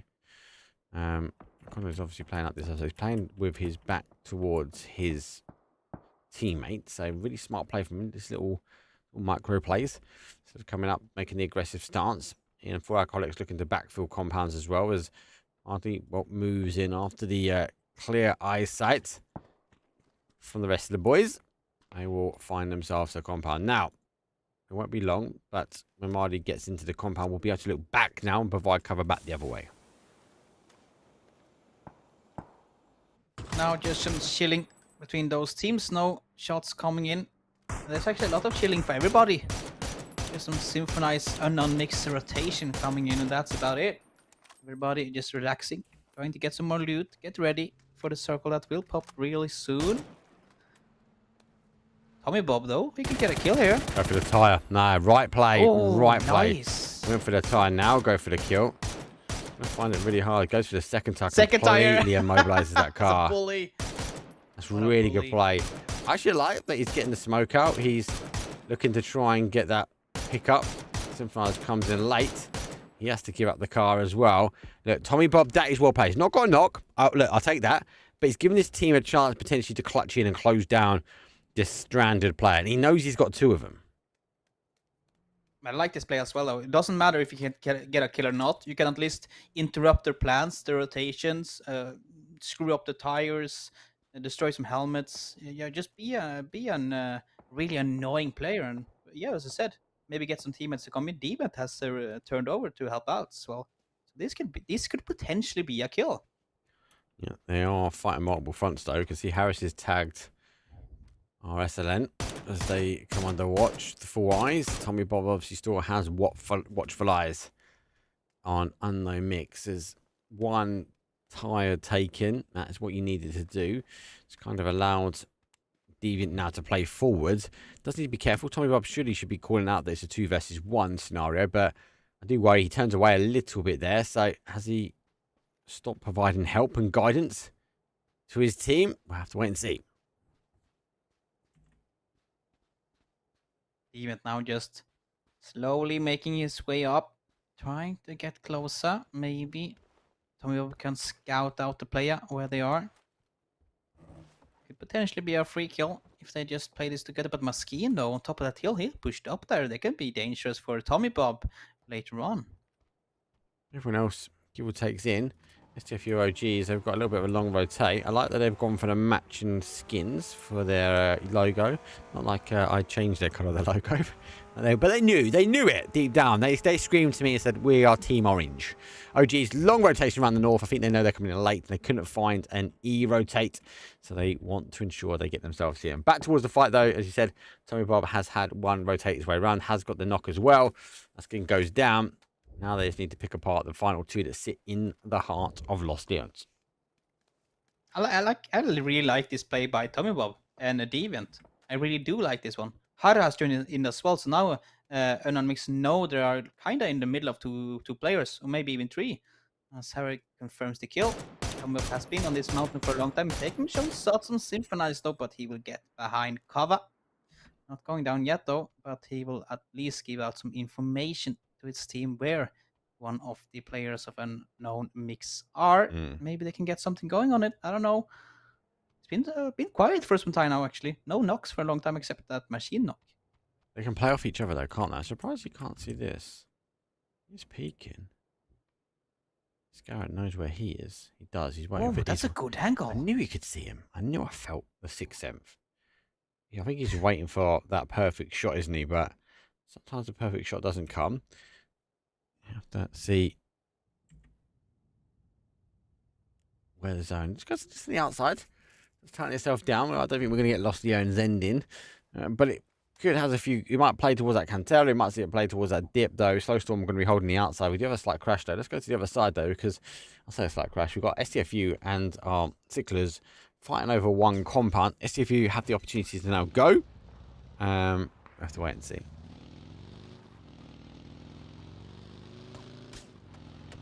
Slowly backing off with that buggy. Save it. Don't lose the tires. Mybri, though, he's having a harder time taking some shots in his vehicle. But they do not go down. They will be alive. Everybody's still really quiet, I feel. It's like everybody's taking it slow now. Everybody has a compound area to play in. Yeah. There's a few outside, though, on the north side, you see. But inside the circle, everybody's just chilling. Don't do anything stupid. Just play it safe. Wait for the momentum to come. You know people will push you. It's a Norwegian lobby. The pushes will come. Be patient. Sometimes patience is the key. And a team that was patient coming in, that was STFU OGs. And actually they get behind them. Wives wrapping out and around themselves. Oh no. No. They're caught on the outside. Does take a little bit of momentum to get that car going. Doesn't quite get it. We'll try and have to take the shots though, but the zone is coming down. The fact they've stopped kind of screams that they might not have the meds for the fight. And behind them he was. I thought they were actually trying to play to catch him back in. I hate Mabry. Well, he's still on the outside. Both these teams should disengage. But you got to remember that north side, there's that compound. But apart from that, it's like kind of flat terrain. So they might have been really cautious for which way they decide to go. Looks like our Sicklers are under fire. They should have maybe got this out when our STFU team were also fighting the ridgeline, but there's not to be the case. Sicklers going to be down to 2 in the compound, the other 2 on the split on the other side. Great 2-2 hold, and a team that actually likes to hold 2-2 splits. Well, actually, I think like many of these teams like to do a 2-2 split. I've seen it so many times, but I think most of teams like start to regroup after like phase 2 and phase 3. But Sicklers and Clannen, they have been really splitting up for a lot longer times than phase 2 and phase 3 for the entire tournament, actually. Yeah, they are a team that's very happy. And also, let's give them credit where credit is due. They're also a team that will collapse a 2-2 split, arguably at the right time. Looks like Slow Storm, they are looking for the E-pick ready to go, but they knew it had a potential to come their way. They've called it right. They're going to have to hold. One to watch for Slow Storm here, right, is when the zone plays. If it plays across towards the west, they lose the zone. They've got to be really cautious because they've got to make sure they have enough util to get out into late game. Because sometimes people hold that compound down for too long, and as a result, it means they've run out of util and it goes out to the farm. When it goes out to the field, you get caught out slightly. Checkers has been left to his own devices. He's trying to build some kind of momentum on the car here. That's a dip his way back into cover. STFU have picked up, and Mabry, he is underneath, waiting for the car to move. Checkers, well, he's going to have to try and hold it. Yeah, there is a kill possible for Techers now, as he's just stay quiet. I think they should know the Techers were here. They heard the car. They should know there's a guy here. Now Sexy Shouty is also joining in, and he can bet picked up. Be careful now. Techers go. Oh, Techers goes. Breeze down. We should see the rest of STFU come rolling down. Xerox goes down as well. That's a huge hit. Bob Madden is carrying. She is carrying the team. The team is stacked, but that was a crucial time. Grenade comes in. They've already moved on the inside. Will he be looking potentially to go in the window? Does go through the window. Does it bounce around? Doesn't quite get the connection. It gets caught up in the door frame, and the res does happen. Comes out, catches him. Nailed and Sexy able to do the sexy dance with the tippy toes in towards the compound.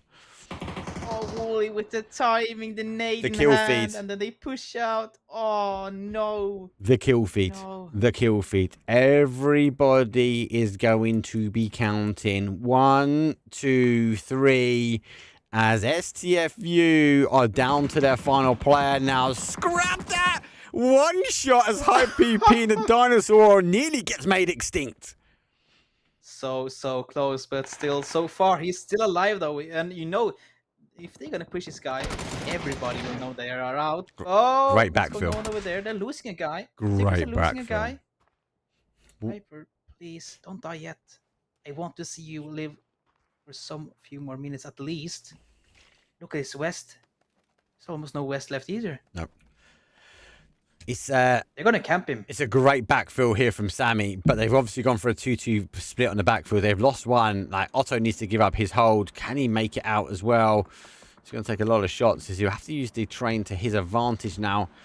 I think that's the right play. Work their way back. There's 1, 2, 3. Here comes the crash behind enemy wives, behind the zone. Forget about the wives. Spingnick ready to go. Nate thinking about it, doesn't need it. Goes for 1, sees the secondary player, goes for repeat, comes out on the other side, but takes a face full of the 5.56. Now has to figure out where the remaining players are, but more importantly, needs some reinforcements. As Mill launches a nade, doesn't quite get the connection and the location of the pinpoint where it needs to go. Does actually have a repeat. That nade could go right on top if needed, but actually falls short. He goes for the first, not for the fight. Look, the nades raining up on that roof though, almost getting the knock as well, but that underarm could have been nice, but Almighty just dodges his at this, running up to the house, trying to get up and hold away the guy on top. Maybe go for the rest. He's going for the rest as well. That's ballsy. He has Minimo to cover him, so Nope. that's... No! He knew, the mate. Molo! He knew. No! Lay down. Fine. Lay down, roll. Don't Stop, die. drop and roll. Zone shifting back towards Slow Storm here. Teams need to get shifting their way in. Sigler Store looking back. High PP Store remains here. SLN, who didn't have the best start to game number 1 on day 3, looking to try and dig some more points. They got the kills from the Sammy, but then they are tabbed out not long after. Looking to try and confirm, but they've lost 1, down to a 3, and they've got behind enemy wives down to a duo.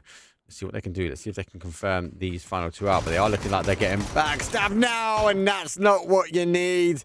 They held the high ground for too long, and it wasn't as long as they needed because the backfill wasn't that far behind.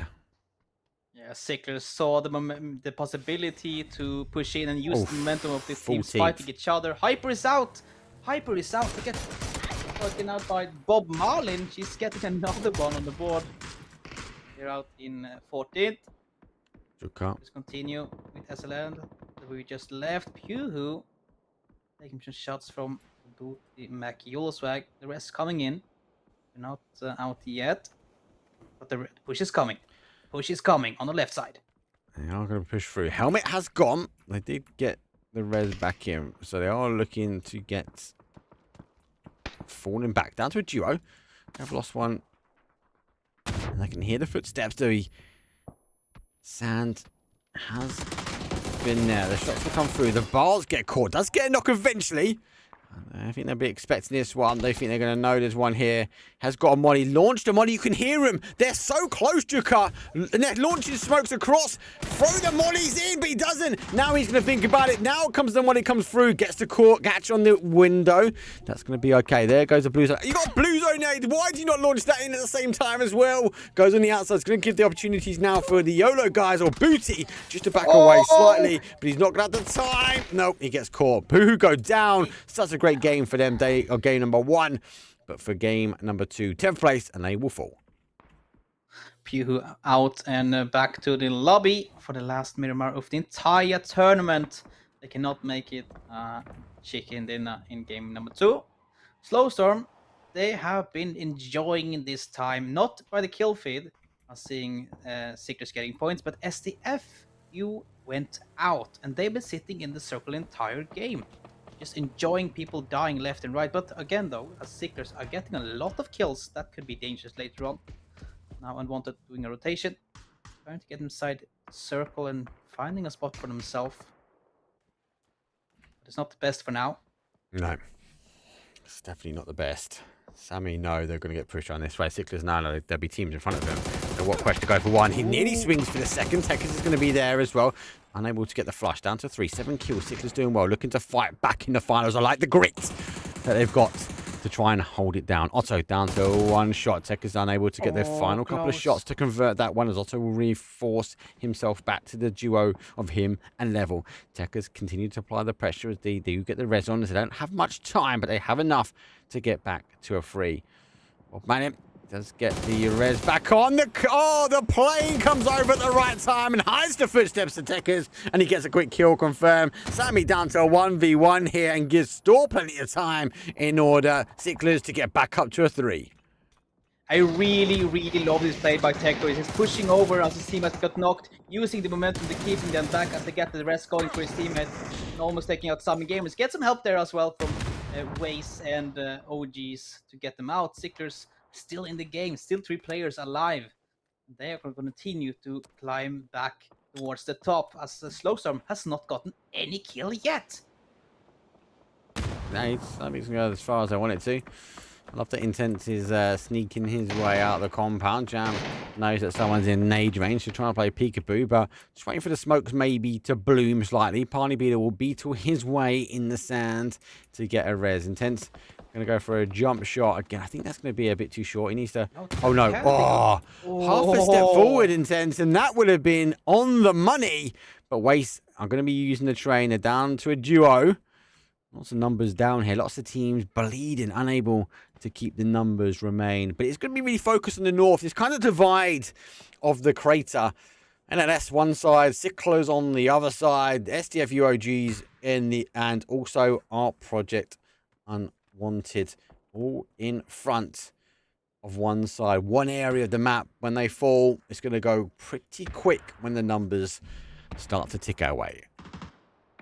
And then less with a really cool split there as well, though. Having 2 guys pushing up close to Sicklers and 1 guy holding us at anchor far back to cover them if somebody was going to push over that hill they are playing on. But Sicklers, they are kind of the people that will get some attention. They have been playing really good this game. They're chasing down the top team that has gone out as well.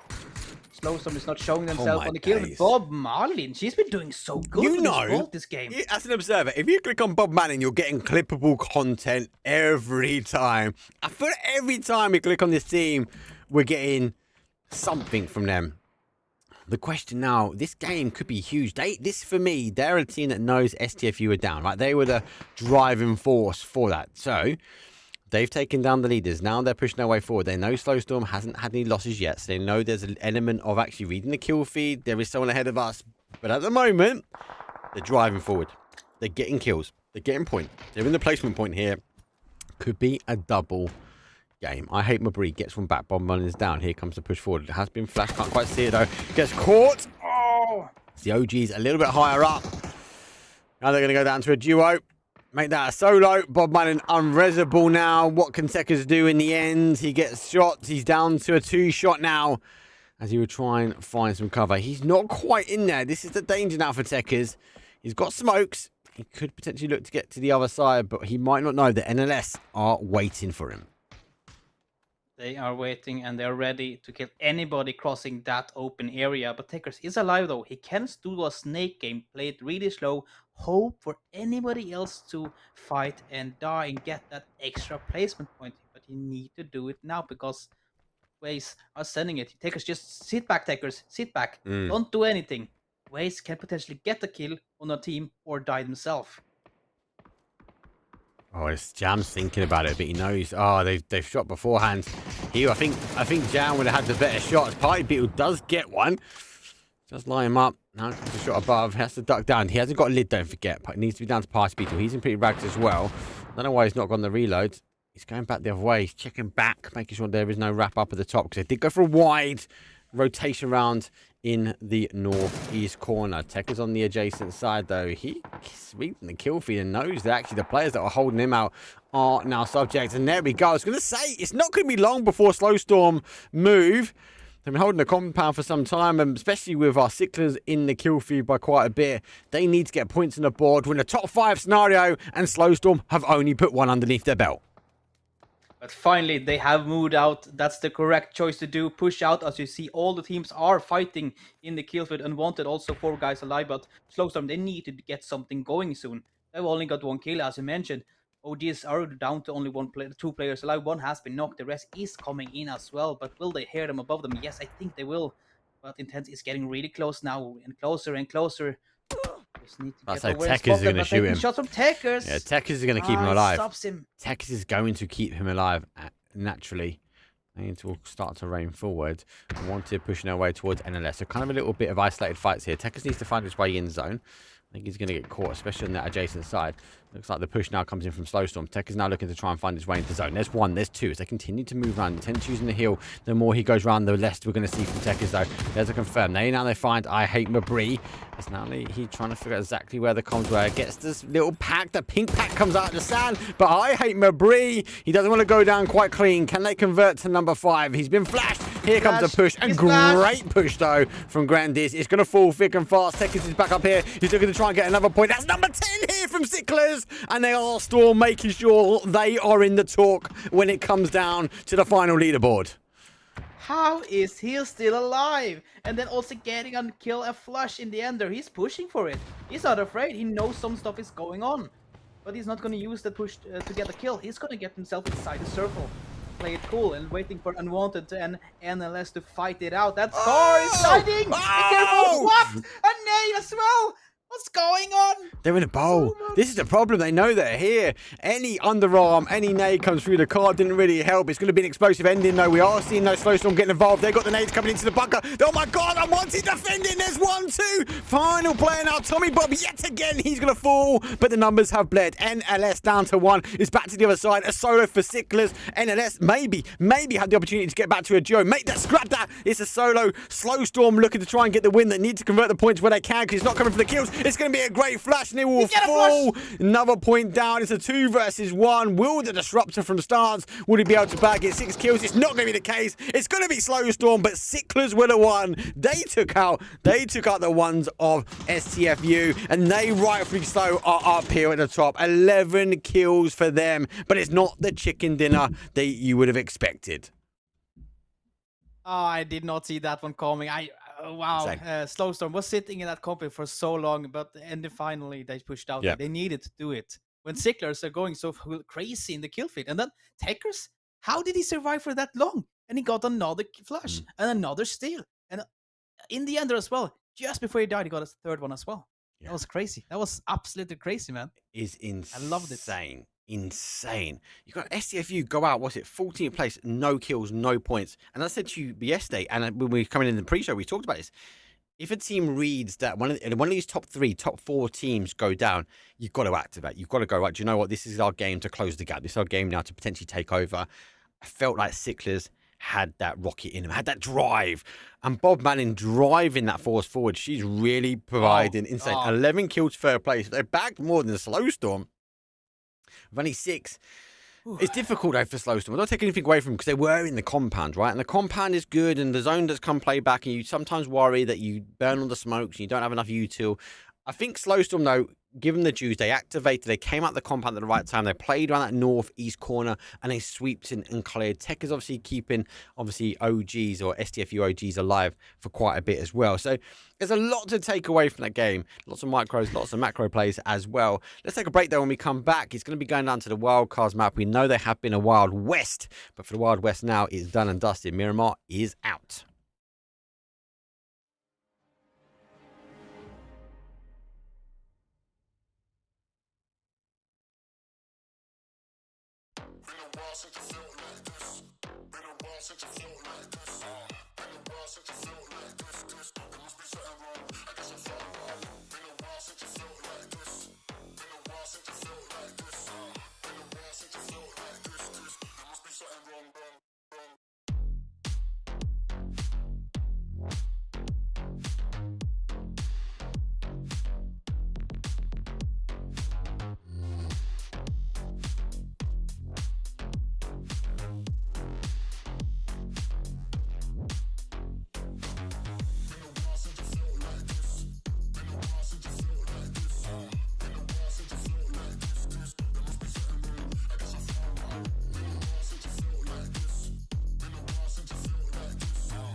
kill it. I was meant to win.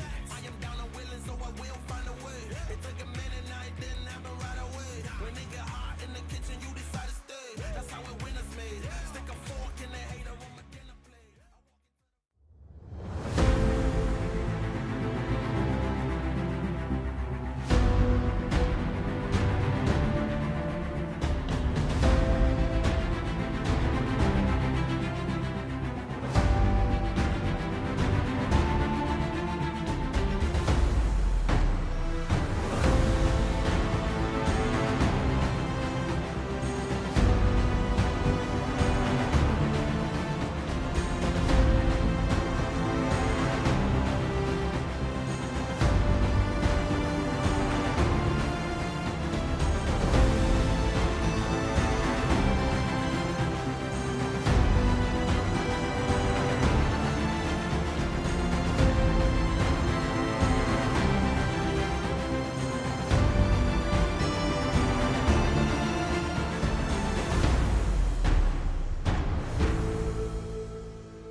Screen is black. There you have it. Okay, never mind. Let's run. You baited me. You baited me.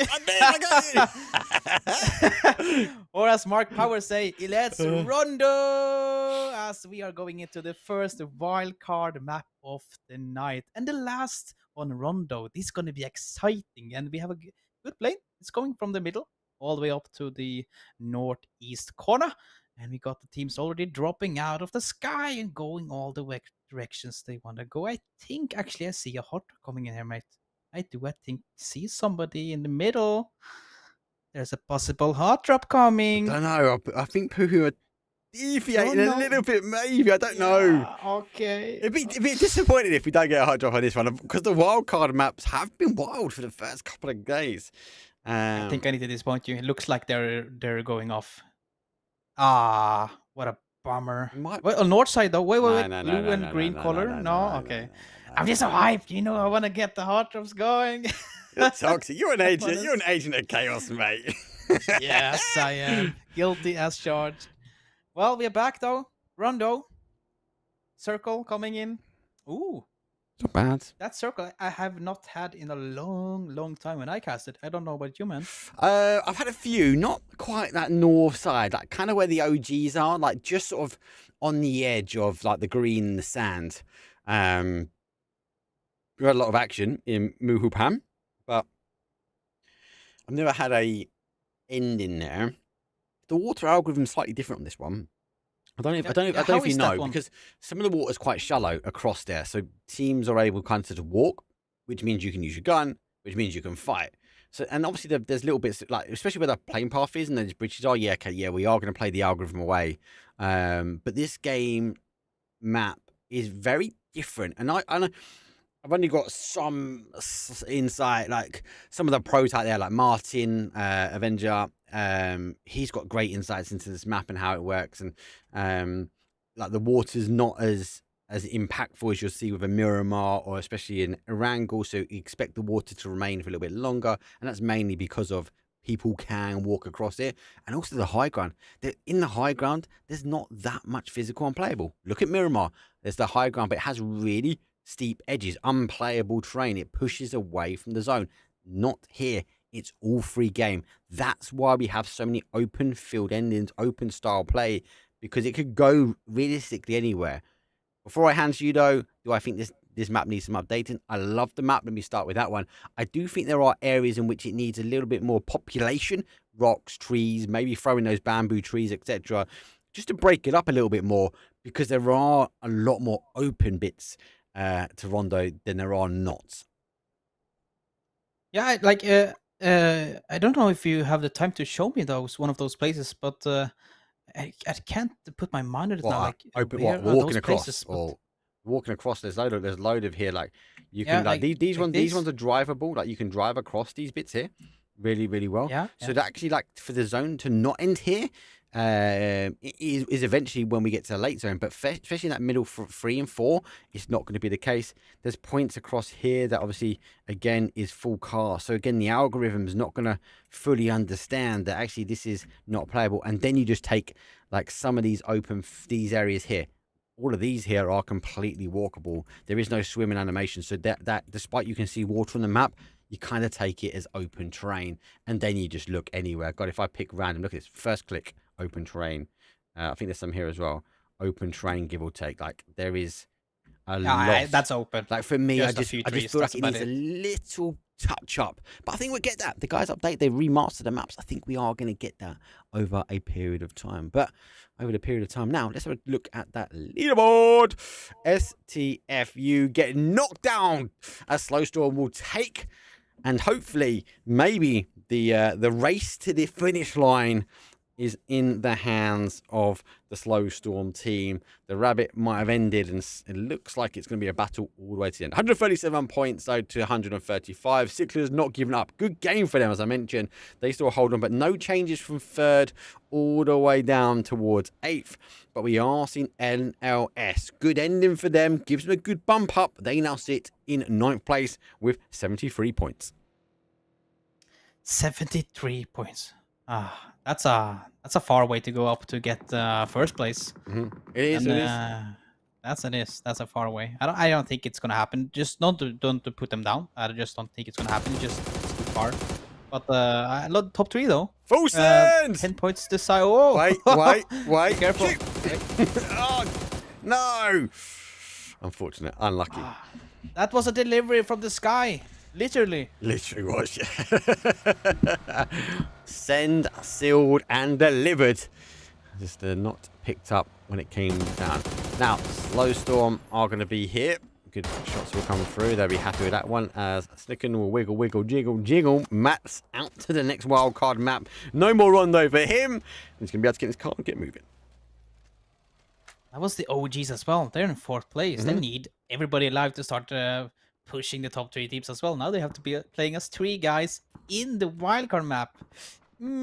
That's gonna be hard. Farmers, how do you like the Farmers to play with it? I do. Yeah, I like the Farmers. I do play. I'm not good. I do play. I'm trying my hardest to get a gold. I think it's a psychological thing, so we can take the mick out of me in chat. Don't worry, guys. When I get to like gold 1, it's like I bottle it. I'm like, I forget to play. It's like I'm playing the first of the game. I'm like, oh my god, I'm gonna get out of gold. I just can't do it. I just generally can't do it. So I am unfortunately in gold ranker. It is terrible. I know I have the skill to be able to do it. I know I can play the game, but I think it's psychology with me when it comes down to ranked. Anyway, I do play. Back to your question, though, to answer. I like the FAMAS. I like how it sounds, number one. What you need to take into effect, especially if you're new to the game and learning PUBG, the FAMAS has a short clip and it doesn't have the extended. And a lot of people that I've seen from casting get caught out on that factor. They spray, they expect an extra couple of 10, but it's a don't get it, don't read in loading time, and end up going down. So you just maybe need to hold your shot for like half a second before firing and unloading that rapid gun. So basically, me and you should not use the Farmers then. That's just to put it short. Yes, we can stick with the AKM and the MP5. I think we can stick to those. That should be nerfed soon. MP5 is dangerous. What is it? If you shoot the top of the leg 3 times, someone's going down. That was insane. Come on, like it's mental. It plays into people that are not as best as me. I love in chat they say nerf techers. Well, let's see if he's had a nerf on Rondo because he has a team roll up on him. Unknown mix. He sees one. Great shots. He has a little bit of a nerf bump anyway, looking to try and get the confirm as he goes down. I was about to mention it. On the board. Now they're going to try and wrap his way around. They are above him. Doesn't quite get it. Steak P is a great player, though, for Unknown mix. But Tekker's trying to pop on now. He's got the bump. He's got the buffer of the level 3 vest. There comes one. Now gets one. No, he doesn't turn the other way. Scarrett will say you've been nerfed, though, as they will fall. And there's Sicklers. Well, they're down a big name. But is it the biggest name for that team?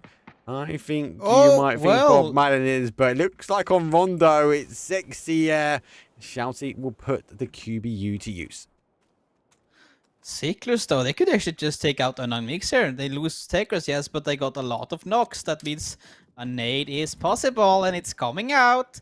Mark Farrell, Oh, follow nade! it, follow it. Oh! Oh, it's good! He gets On the one, wrong side gets of the the tree. re-knock on Steak and B. Now needs to try and move in. Poohoo are here for the day as well. Sexy goes down. Poohoo want to try and take this. They now know who they're fighting. They've got to get the reds back on. Here comes more vehicles. Just get a nade up there. You can overarm it. Gonna work their way around the rocks. One is down, confirmed. Two, scrap that. Two now for Sicklers as the leaderboard. As I said to you, that buff for the leaderboard going out early is gonna force teams like Poohoo that want to try and be in a contention to try and get to the prize pool. They're gonna get moving on forward. Who actually have a chance now to take out another mix, but it might actually be too late now. The rests will have come through, and they will be all up again. I don't think, no, everybody from Undermix is alive, so they're all 4 players to hold that high ground. Pew, who is taking damage from OGs as well, so you need to be careful. I think then you just need to diverge away from this fight and actually back out. I don't think you want to be here anymore. This is not good. Not a good spot to be in. I don't know if you're this player. Snicks, SNX, if you can get away with it though. You have fully committed. Your car has now gone. OG's locking you in. Oh. And Feitan now wants to get some just desserts. Well, you can take a point under the board. The zone shifts back towards the northeast corner. And everybody in chat saying to Nerve Techers, well, you have jinxed him out of the lobby. It's your fault. You gave him the commentary curse, not kind of the commentator's curse. It's the commentary curse. That's now a thing. TGO has jinxed us from the commentator's curse. He gives it a commentator's buff. I give the buffs, and everybody in the comments chat is nerfing him. How can I stand up against that? It's not even possible. There's so many people against us. I'm trying my best to keep Takers alive with some buffs, but no. I get denied as well. Oh Need to no. bow down in the dust for the comments in the chat. Slowstorm could actually get some kills here, but no. What He are they was- doing? wait, Slowstorm what's are going playing on? really wide. OGs are on the send here. Mimu with the bike. Do a backflip. Doesn't quite do it. The car's coming in return as well. Looks like the guys. Oh, I thought Alcoholics have taken a tumble. They've taken a tumble pretty close though. Looks like the STFU, the driving force, now in second, rolling on by. Here comes I Hate Mabry. Might be looking around the field for Mabry, but not for now. But they find themselves potentially between two. Snickens is maybe the one that's going to fire first. I don't quite know. A slow storm slowly get themselves in a position to unleash their trap. Slowstorm can do a lot of damage. Look how wide they are. You just said it. They're spread all over the hill. And they can get a lot of things out of it. They get some good shots in as well, but not the knock. Was that a Panzerfaust I saw? What was that? Mortar, I think? Mortar He's fire. back. Mhm. I imagine taking that. Oh, we lose a team as well. Who's that? That's Slayton's disciples. They're out. Bye. Yep. They actually clashed heads between Clannon and our Mix. Mix will go down. I want to Mix will now get caught on the other side of the bridge. Clannon making the move over. Slowstorm somehow, some way have stayed out of the action. Unfortunately, but all these teams are rotating in towards the EMP zone. I do worry that Booty needs to go round the EMP zone as it will drop.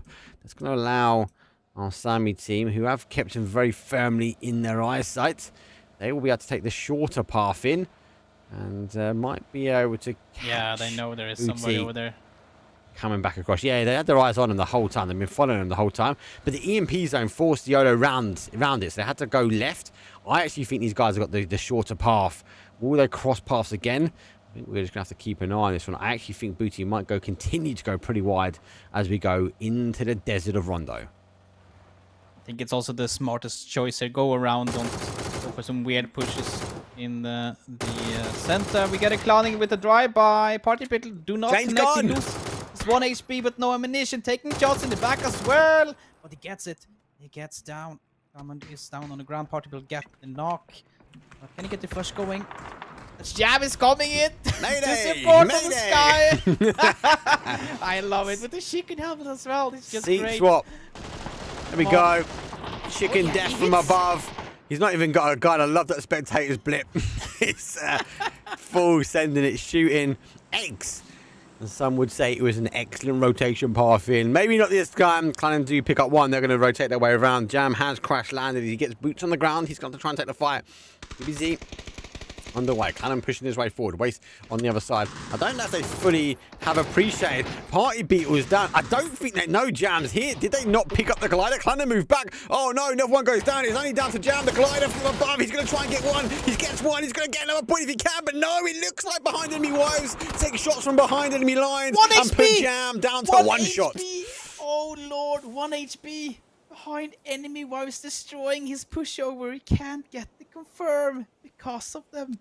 And now backing off. A nade coming in though. That actually looks like a good nade. Can't be the first rival. And yes, it is. Secondary is not needed, but still throwing it in the direction of the other guys. Trying to get some damage in, but be careful if you're all alone. No cover, only a tree to use as a line of sight cover. Get in the glider. Yeah, get back to the glider, man. Get back to the chopper. He's going to have to work. He's got a couple of meds. He's got a full med kit, so should pop that one now. He's got the safety of the rock, and he hasn't got the pressure coming in from behind enemy wise. Now, Clannon obviously on the rotation run. They took a huge rotation path to get here. They went all the way through to the other side of the zone. Flash comes over. That's going to be a little bit of information now, but it's going to isolate them. They need to potentially collapse and push here. Jam is on the rock. He will soon be spotted now, but he hasn't got a vest. If he turns, if he shoots, if he scores, Nade comes over. Nade's not bad. He's going to land at the feet. He's going to push forward. Doesn't matter. The vest is down. He goes down. Jam's digging himself in deep. He needs to repeat. He repeats. He gets it. Out the whole team. Honestly, a Party Bill got one, but he held well. Viper's is Resipal, and he's going for a full send. I don't think he's going to get that. That is an arse. Viper's is screaming. He needs to grow some wings and fly, faster. but he's not going to get it. Viper's is going to fall. Waste will be down to a solo player. Oh, it's going to be close, but not enough. It's the Close, chicken, but mate. no cigar. Chickens don't fly. Or is it a duck? It's Yeah. a duck. Oh, it's a duck helmet, isn't it? Is that, oh, I thought it was a shit. It's a duck helmet. It's a duck time. Remember they put the giant duck in? Was it on Sanok? That was sick. That was. I love gimmicks like that. Anyway, look, he's got a glider. If I was him, just hold the outside of the zone. He's there. I know they'll just come in really late and just fly around for long as you can, as high as you can, and then try and work your way. 14 teams. You do have to write them off slightly. STFU under pressure here. Behind enemy wives are underneath. Xerox and Mimi will go head to head in this area we were talking about earlier, where you can fight in the swampy terrain. Nade over the top now can go underneath. There are little bits of this that you will get caught swimming, but most of the time, That one got to be better. nah, it's getting Oh, swallowed up, mate. What's Gets swallowed up. blocking it? What's blocking it? Nah, they got swallowed by the water. That's what you need to throw. That's a Oh, good one. there you have it. That's a blue nade as well, I think, isn't it? Yeah, it is. Yeah, it's going to go. And nade push coming up. in return. See what I mean? You can run around here and fight. It's playable terrain according to the game. What a weird location to play in. PUBG is the gift that keeps giving. A bit like the shots from NLS. They keep providing the cover. Going to deny the opportunity now to move. This car has been stationary, but behind enemy wives going for a full send underneath. Maybe trying to sneak away from this one. Back into safety. You've got to take into context. Behind enemy wives were here, and they were shooting the other side of the zone towards Waste and Clannon. He actually survived his way in. Jam is just on the other side. You can see they were on this hill here originally, and they were taking shots all the way across. They do pick up. Jam is there, going to work his way in. Slow Storm, still on a big split. Intense going down, so it's a 2-1 for them. Might just want to collapse this now and tighten themselves up. Got to be cautious though, as our booty team is going to come over the top. I don't know if they're sticking noses here. No, I don't think so either. But he's doing the right choice though, backing off, going back to his team. Let's play it as a 3-man squad. As we are watch out. Poohoo, 3 HP, coming inside, going by unknown mix. How is he alive? It's speed, One mate. shot and he's Electric, gonna- Yeah, electric power. It's because they have the logo for Van, man. That's the reason. That's the only reason. It's the go Gotta be faster it. lights. Has to be. Yeah. Has to be that. At Has to be least 5 something. kilometers. That car is ridiculous. I'm not gonna lie. It's more of the 0 to X speed is insane. Like that's the one car if you're stuck behind, like we saw from game number 2, where we saw the Sicklers getting caught out by STFU. If you had the bus there, you could get away from that compound pretty quick. You wouldn't have found yourself as stuck. Justin goes down. Quick kill confirmed. Slow Storm find themselves in a really good compound, potentially take end game here. And with the tripod deployed, looking to try and end out Jam. STFU on the leaderboard again. I mean, on the kill feed. 4 more kills for them. They're actually starting getting kills. So they were one of the first to get a kill in this game. Now, I don't know. I think they're up with 5 or 6 points now. Slowstorm, you need to start reacting on this again. Yes, you guys are in the lead with 2 8. points. But again, 8. it's 8. 8. Ay. 8. They controlled up this south side so well. But you got to remember, this is kind of where we're going to have like the rabbit overtake the tortoise yet again. As the analogy of the race will continue. And I think it will continue all the way towards the final game, which is good for us as a viewers, as casters. It'd be horrific if we came in today knowing who our first and second place was, and it wouldn't be the Norwegian region, I can tell you that, as everyone wants to fight for every single grain, every single blade of grass to get yourself into the game. For now, it's phase number 4, 6 seconds to go, as Booty now need to get moving their way in. Someone should shift down. I think we're going to see Slowstorm still potentially hold on, as we should give up that northwest corner. We do. They now hold. Here comes a crash. They have received a knock here, as the unwanted become unwanted neighbors. Unwanted neighbors are knocking on your door. Slowstorm need to react on it, and they are doing it. But the one guy down gets the first knock, though. Watch out for the second floor. No, it doesn't matter. Go for the second. This can be a good haul. They need it. Team inside the building are getting the third one as well. One guy on the roof. That's Harry trying to keep the team alive. Gets for the first one. Goes for the second as well. It can't go the other way around now. He goes for the flush, but cannot confirm it. He needs to get the med on the fight. Oh, he gets him as well. Grandis digs deep. Surely though, behind him, my wives need to come in. I don't know, the team's STFU. Crash. You've got to guess roughly where they are. I suppose they're in too much depth on fighting everybody else. 8 kills at the moment. Outside edge, they're split. I feel like if STFU were closer, they might have leapfrogged into that one. Maybe backfilling, ending the story. That could be Slowstorm. But for this time, they want to bag themselves some more points and end the story that way. Come on! Did they get away from that? Nade should put him out, though, if he do it correctly. He should do it. The nade, the bounce, it's perfect. Comes on the other side. No, not OGs on the steal. Make that another one. The guys now from Mimu in a bad spot. STFU teaming up. It is becoming a force, and all we're seeing is that logo in the kill feed at the moment. O'Connor backs away. Famis in hand. Can he spin? Can he shoot? Can he score? He spins. He doesn't shoot, and he definitely doesn't score on this one. As YOLO will get a quick kill confirm, and maybe even a free pass to a Famas. Mimo down to 1 player now. That was so lucky getting the one guy remaining alive. As the other teams are now fighting each other instead, so he will be staying alive for a few more seconds. But watch out though. The OGs, you're taking these shots from the young guns, and they are hunting. They're on 8 kills, and they want more. And they see an opportunity. They take it. And you are the next on the hunting list. Looks like the guys look at STFU are really taking the fight to everyone at the moment. They are hunting kills. Hunting for any point they can get. Can they see? He's ready. He can hear him. I don't think he's going to jump up. You can see behind. He's tempted. He was tempted. And has he been spotted himself? The bushes, the train here is pretty good. I think he knows there's one behind. Great nade. And I feel like now might be the time to try and backfill. Mimu down to 1. Felix might have missed his whiskers. But he can also use this though as an advantage, because now SDF think it's safe in this area. He can play behind them. He's going for the sort of red blend in spray. with the team. Has he got nades? He's got nades. Oh, you can't be taking damage like this. No. You'll be spotted. Go now. Mabry is focusing forward. He's looked back. Mabry is going to shoot. Mabry doesn't. He goes down. He's going to try and get that confirmed. Mimu says, I don't want any more. He hustles his way to zone. He could have gone in. He got another point. He's going to go down. Out in 5th place. As we now go to our top 4. STFU losing 1, but they've got 3 remaining.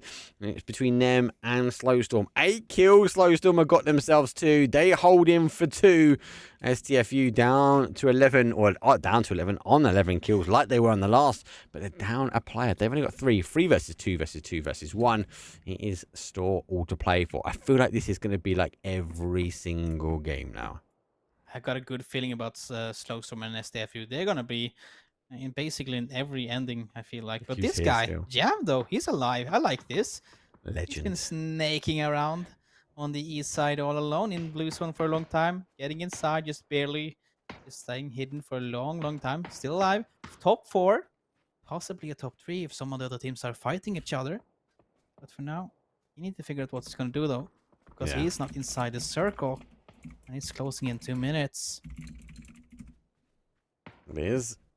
He doesn't have to move just yet. He's going to go for the shorter side of the zone, which is down that way. He's got a little ridge he can play down. I don't know, he may or may not get picked up here. It depends on if what time YOLO come over. I think this is based on timing to see if Waste, even as a solo, might come We're in. sending it. He does take the path. That is the right path. I think he needs to go left here. He has a little dip. He can maybe get himself into past the cover of the bush. Nobody's spotting me either. No, this is the right path, and the car will be a distraction. This is a perfect path, and if you need to learn how to get in as a solo, use the train to your advantage. He's going to try and now take this hard cover. Good play from him. Looks like our booty will go for a full booty swag in towards zone, and they It's get not caught, working out. and they No. will take 4th place. STFU gets another 2 kills on the board. They are up on 13 or 14 kills now. And in a top 3 situation, they're gonna be enjoying this. But have they watched the leaderboard? Do they know it's Slowstorm inside the compound? I know reckon they're so. really good at watching Reckon the so. kill feed, but Well, that's a good know question, it. right? That's a good question. Have might they be a lot of got, things if going they've on, got the you kill know. feed, do they think it's a 4 in there, or do they think it's a 3? At the moment, it looks like all eyes are on the compound, and I think this will be telling. The next movement from STFU will tell us roughly if they have kept in track. Hype PP, all eyes on the compound. Xerox, all eyes on the compound. Wooly, P90, dangerous, #win.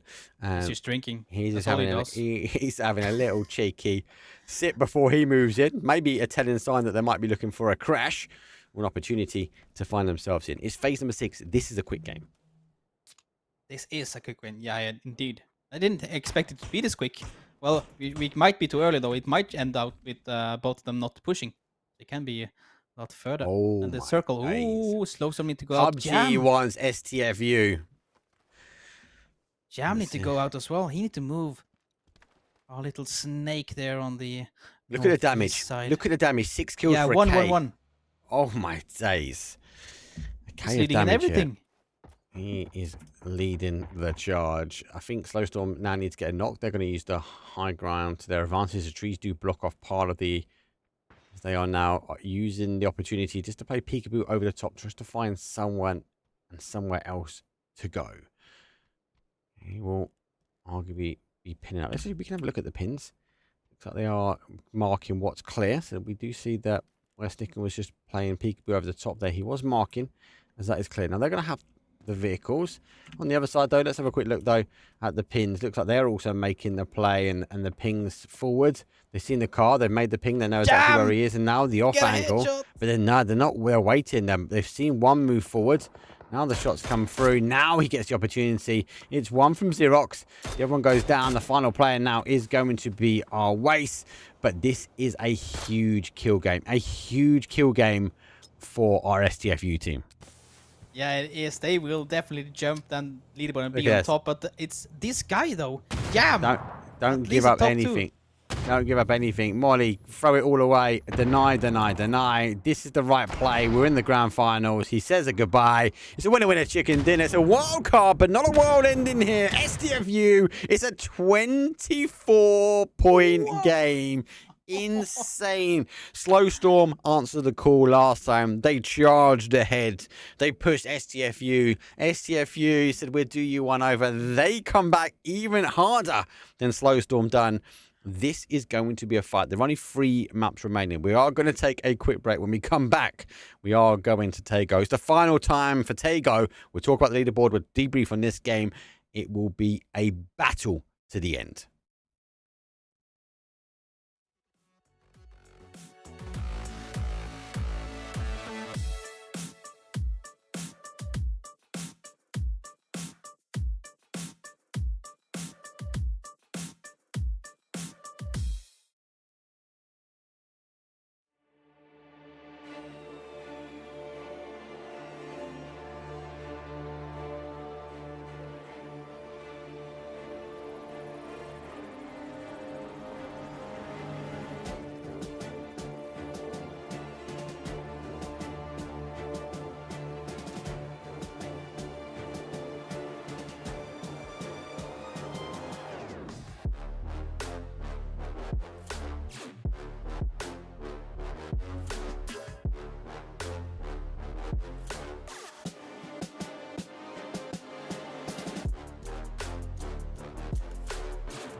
while since you felt like this. Been a while since you felt like this. Been a while since you felt like this. There must be something wrong. I guess I'm fine. Been a while since you felt like this. Been a while since you felt like this. Been a while since you felt like this. There must be something wrong.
Since you felt like this, been a while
We are back with the last wild card game of the day. It's time to tango, it's time to tago.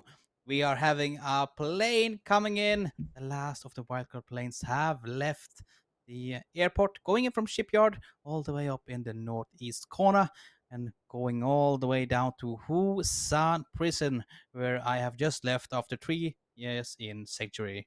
Now the plane has finally got halfway over the map. We are getting the players out of the plane into their dedicated loot spots, and I'm hoping for an early fight. Do we get it, Mark? That's the question.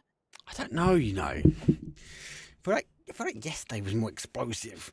But then it was the pinnacle point where we on this time yesterday, we was on the second half, the second leg of this event, these finals. As we were on a downhill trajectory to our final game. I don't think we're going to get hot draw. I think we're going to see a few teams like we are now pretty close. It's like picking up cars and stuff. But generally speaking, they don't want to risk it. A few teams that are still in it. There's teams that be eager to finish strong and make sure they've got their name held high. But at least, hey, if there's no leaderboard up there, it allows me to do that. So no fight, it allows me to go leaderboard.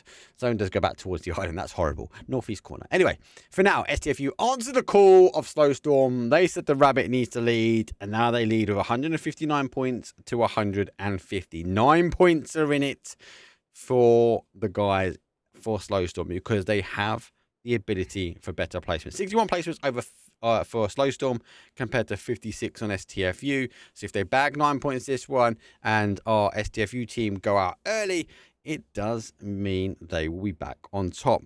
But they have to do something. Slowstorm need to work their way in towards zone and over the bridge. STFU are currently in the zone. Rest of the leaderboard, though, as it stands, Sicklers in a not bad spot with 125. But Waste. Welcome to the party as you wage yourself now into a top 4.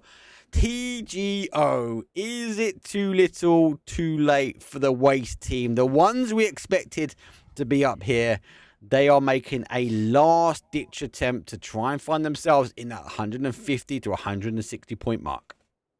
I don't want to use up every single prediction because some of them have been really good. I want to save it to play some, are they going to make it? Come cash. on. Come on. There's 50 points. 50 points, right? That is a lot of a gap. Yes, it is. It's 3 maps remaining, so they can potentially get 20 or 25 points each map. I think it's going to be hard. But I do. You know what? I think they will actually catch up with Sicklers. They're going to be really tied on the points. I think Sicklers and Waste going to be so tight on points, it might go down to a placement point to divide them. That's my prediction. That's what I'm hoping for, actually, as well. This is the game that potentially will decide some of this as well, right? Sicklers go out early. That's them done. Waste go out early. That's them done. It is free. Could they catch up with free? Potentially. Look, I think you're right. I can't take anything away. It is a very, very hard ask. It's a very big hill to climb. But if Slowstorm get caught up with a fight between them and STFU, if STFU go down early, get caught on the rotation, whatever it might be, any opportunity, any opening for these teams, and it could be a completely different game. But you got to feel that Sicklers are not going to throw the ball when they've got this lady on the team. Bob Malin, she's playing well. She's been consistent for the team. For Sicklers, though, I feel like they need to look forward, not back. If they're focusing on Waste, that'll be the downfall of them. They've got to focus on that 25-point gap that they've now generated between them and Slowstorm. I don't think they should. I don't think they should chase Waste in anything. I think they should just go for the kills on Slowstorm and STFU. I think that should be the goal. Get them out early, get the points as well for taking them out, and then hope that someone else is helping out and taking the other team down early, please, as early as possible, so they can have a chance. I don't need to stress so hard about it to getting up into that top 3 spot. But for now, for Alcoholics, having some people visiting their little house. I don't know if there is actually their house or not, but they have people in the first floor. Need to protect themselves. A nade coming in, I didn't even see it. Through the window. Caught me by surprise as well. They see them guys are just pushing it, and as a full 3-man stack, sending it in and getting that flush in a few seconds. It will be confirmed soon. Elf is just backing off. There you have it. He's down.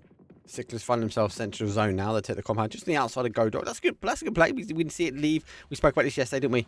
That actually the powers to be, that's Godok. It teases, toys teams in to a fight. Feels like they're a little bit on the safe side, and then eventually the zone says goodbye and it moves on out. Slowstorm looking to try and hold up Palace, go for the aggressive stance on the outside in the south, but Intense is going for the cookie jar because this man, give him an MG, he might provide fireworks for game, well, technically game number 4. They are happy now. I saw one of the SDF guys getting flushed as well. They're down to 3 already. That's one of the 4 alcoholics guys. I think it was Elf. The Elf that got it. So they're down to 3. Slowstorm going to be really happy with that. So they can charge back. They're going like I was pointing it when we were going to a break. Like I want to say they're going back and forth. They are. So there's Slowstorm and SDFU on the top board there, and now might just go around the other way again. But it's really early to say. Can't say it yet. That's really, really early. Look how wide they're still split as well. Sometimes you lose a body and you kind of like go for a full send, collapse in. But as it stands, they've got one kind of roamer in height PP. But Viking, I can't play a game. I'm casting, bro. The hold for them, they've got this nice sort of roaming body. Type PP can obviously try and hold out in between. But actually, for now, they are just holding a bit more of a zone. Not a bad play for them. These teams are now making their way over. A few more going for a scout over the top and not too far away. We'll have to wait and see how it all unfolds. I'm surprised there's no no bridge camping actually from any of the teams. I think only Slowstorm is the only team that's actually doing some sort of bridge camping, but no one else is doing it. And we know everybody is crossing those bridges. But yeah, well, maybe Mimo there you can see them get fights, or Unwanted on the other side. They're not even crossed the bridge yet, and they're still now starting to fight off SL, was it? Sleaton's team? Yes, it is. Yeah, sorry. It's Sleaton's team. Yes, they are being forced to go to another bridge. That's the bridge where Mimo was about to cross, as you see it here. But they are getting held off by Slowstorm on the other side of that bridge, so they can't cross it. They might think that we can go to the west side, where Sleaton and the team is now rotating from. So this is going to be, this can be a little bit hard to get over. They might need to go for an emergency pickup, or actually drive out in the water, or do a big rotation to get over to that island, because that one is looking like it's going to be the island ending, man. Oh, has to be. We might play back to the water. We know that this river, like, is magnetized when it comes down to the zone, but we'll wait and see which way it goes. I think that's why we see Slowstorm now holding the south, especially by Palace. I think they're going to want to play into the hillside just north of it, but it does have capabilities. Godok also has a bedrock of zone, but we'll wait and see. For those that might be joining in, welcome in. This is obviously the Norwegian PUBG series numeral 1. But this is the final day, the final 6 games. We've had an impressive 12 games for the first 2 games, for the first 2 days. We're on the final stretch now, the final 3 chances for these teams to get points on the board. And for those that might not know, before I digress too much, I know Intense is taking some shots, but I think it's a bit too far away. It is actually stopping the fight. So I might just hold my point just at the moment. Intense does find a little bit of safety, but surprisingly, Mimo have stopped. And Slowstorm, for me, TTO, is looking for kills. Yeah, Slowstorm, they wanted to camp it, but they're not camping close enough. They let Mimo actually cross over the bridge. They should have one guy closer to have an anchor position pop up whenever 1 or 2 have crossed, so you know the other 2 will send it, and then just get those kills. 2 kills are better than nothing, but no, it doesn't work out. Nobody's going down, but look, Waze is also heading to that bridge. That's the team that just got inside the top 100 points. Not the top 100 points, that's completely wrong. 100 points on them. They're looking to cross the bridge. Yeah. Oh, that car though. Doing some flippy floppy. Always happens, mate. Too windy in Tego. Yeah, that's it. Part of Beetle needs to secure the side netting to a degree. But they have spotted, though, sticking, rotating away. So that'd be a kind of call that there might be a bridge camp on the way. And they have pushed their way. I think they thought that was the last. Here comes the zone. Where's it played? Does hold on to River. Goes a little bit more towards that east. And I think that's going to be happy for Slowstorm. That's why we see Grinders already playing up towards the hill. We'll wait and see how we go. Before the action ensues, though, let's give a big shout out, though, to edgelinegaming.se, where the prizes have been provided for them. And go check out their website. I'll get one of the admins to pop it into chat. They have some remarkable packs of fans. And obviously, they will be the wins. But they've got iGaming RTX 4080 Super with a water called Absolute's Beauty. I definitely might be purchasing myself some new fans. Yeah, I heard him in the break like, oh, this looks great. I might amazing. just consider buying this. And like, I need a new graphics card. Where is my card?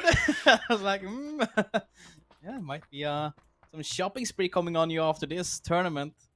That would be cool. Get some upgrades, and I hope the teams that were happy with their upgrades as the first and second place will take some fan packs, and the second will take a fan each. That will be good for them. They look really cool as well, those packets. So I like it. I like it a lot. I mean, the triple packs are really good value for money as well. So I think these guys will be looking to try upgrade their machines and keep it cool. Definitely need to keep it cool underneath the heat of the Norwegian PUBG series, because most of the time your PUBG will be overheating with the action that we've had for the last 2 days. Talk about action though, Unknown Milk's obviously taking a few shots though on NLS. The Nordleys, they've played well today. I feel like today, day number 3 for me, they are starting to shine. I know this wildcard map not reflecting that just yet, but I think generally speaking, it's good to see them end zone, good to see them playing aggressive. But for now, back towards Slowstorm, back towards our second place in the leaderboard as Intense now sees Mumu bunny hopping in front of him. Yeah, Mimo, the team that just crossed the bridge, they could not hold them off. Now they're sharing the same area in the safe circle.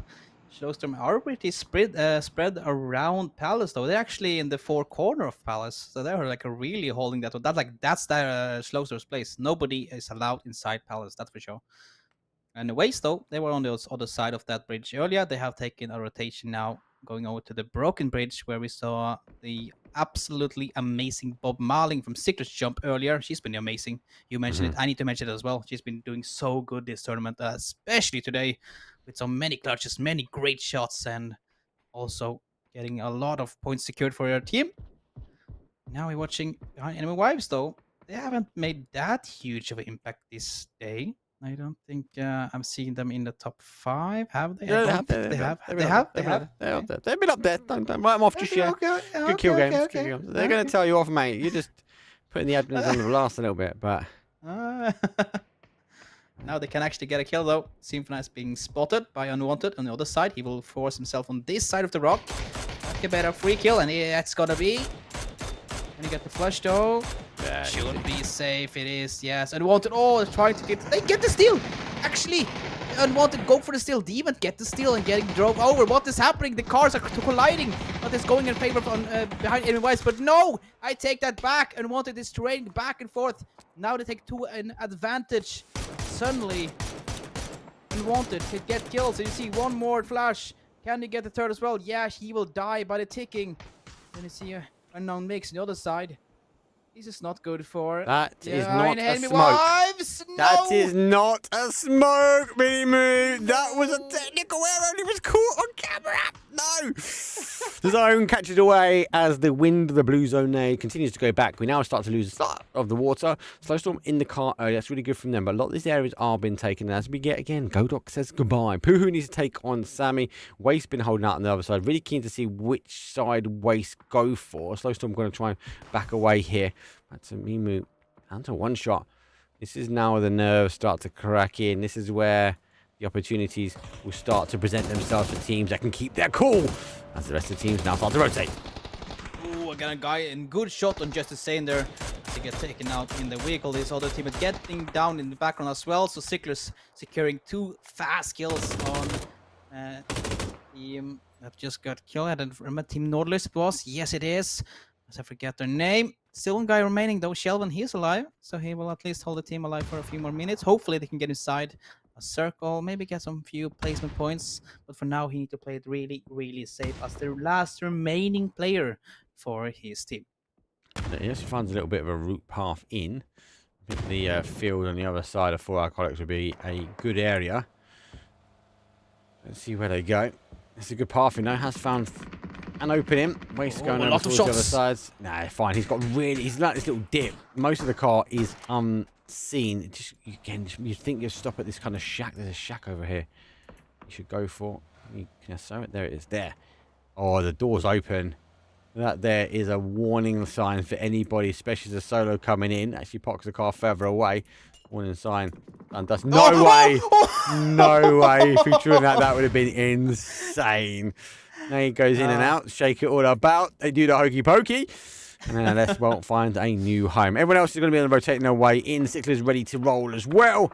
We've already got 2 on the board. Trying to get our mixed team. There goes one with the designer car. Looks like a team's skin. Gives you an extra buff. 4 HP. Scarrett though, unfortunately, yet again getting caught up driving. Last in goes down as he hasn't got the team skin. That might be affecting him. He hasn't got the extra buff. That's confirmed. It's all about the team skin. That's the reason why they survive. That's the reason why they have a good aim coming in. But for now, we are sending it over to another team that's in a fight. That's the Sami Gamers Black pushing on Puhu. But I don't see who is going to come on top of this one. There's one going down from Puhu, but that's from another team that's unwanted. So this is a third-party fight going on, actually. 3 teams fighting on this little area. Who is in the worst position though, because they are fighting against the zone as well. The nade going inside, but there's nobody there. It's already been killed, so there's nothing to steal away. Sami Gamers get nothing. Just scare them away. There is actually a guy in that house they were shooting the flashbang at. Who 2 members alive. Need to play it safe. Be safe and sorry. But Marlin get knocked down. We don't want to see that from Sicklers. They're chasing down the second and first place, and now they're losing one guy. They can also be a flush. That's a long range, but could potentially be the flush on Bob Marlin. And the thing is as well, STFU are reading the kill feed. They've already seen the Sicklers in there. They've seen our slow storm. Bob Marlin goes down. She's going to fall for this one. Only 2 more games left for her to see if she can hold the heavyweight battle that she has already been contending.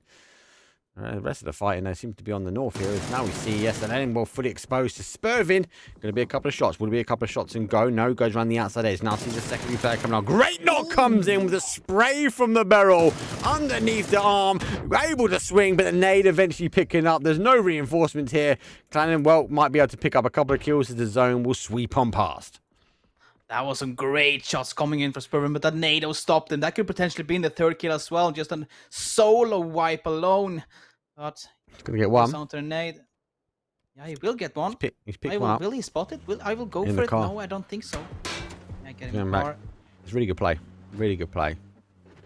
This is. I'm kind of trying to guesstimate of when the zone is going to start erupting. We need to kind of keep on some of these leader teams. Clannon will get the confirm. Here comes potentially some mortar. Our flare goes up. Slow Storm getting caught on the outside edge. They do have neighbours of Mimu. Looks like Waste also losing one to Mimu, but should be Resable now. Woody on the adjacent side. 1 kill from STFU, so I think they'll be reading the kill feed. But look at this, looking up to 4, but down to 1. Well, yes, they got some kills, but it's going to be hard as one player. He is definitely inside the circle, though. But again, that's not a good spot in the circle. And this vehicle, I did not see if it was damaged or not. If that one is damaged, he's going to have a lot of trouble. The circle is about to pop in a few seconds. The south side, Slow Storm is really close to Mimo. Yeah, it is damaged. Oh no, no tires. They're both alone, both gone. I'll tell you who's taking this game into their hands. Unwanted. 7 kills. All I feel like they've been in the kill feed the whole time. They seem to always be there on a third party. I have to wait and see. For now, Unwanted. Looking to try and take the next fight. STFU OGs go down. Waste put another kill on the board. A team still chasing. They got a hill to climb. Maybe a mountain to climb.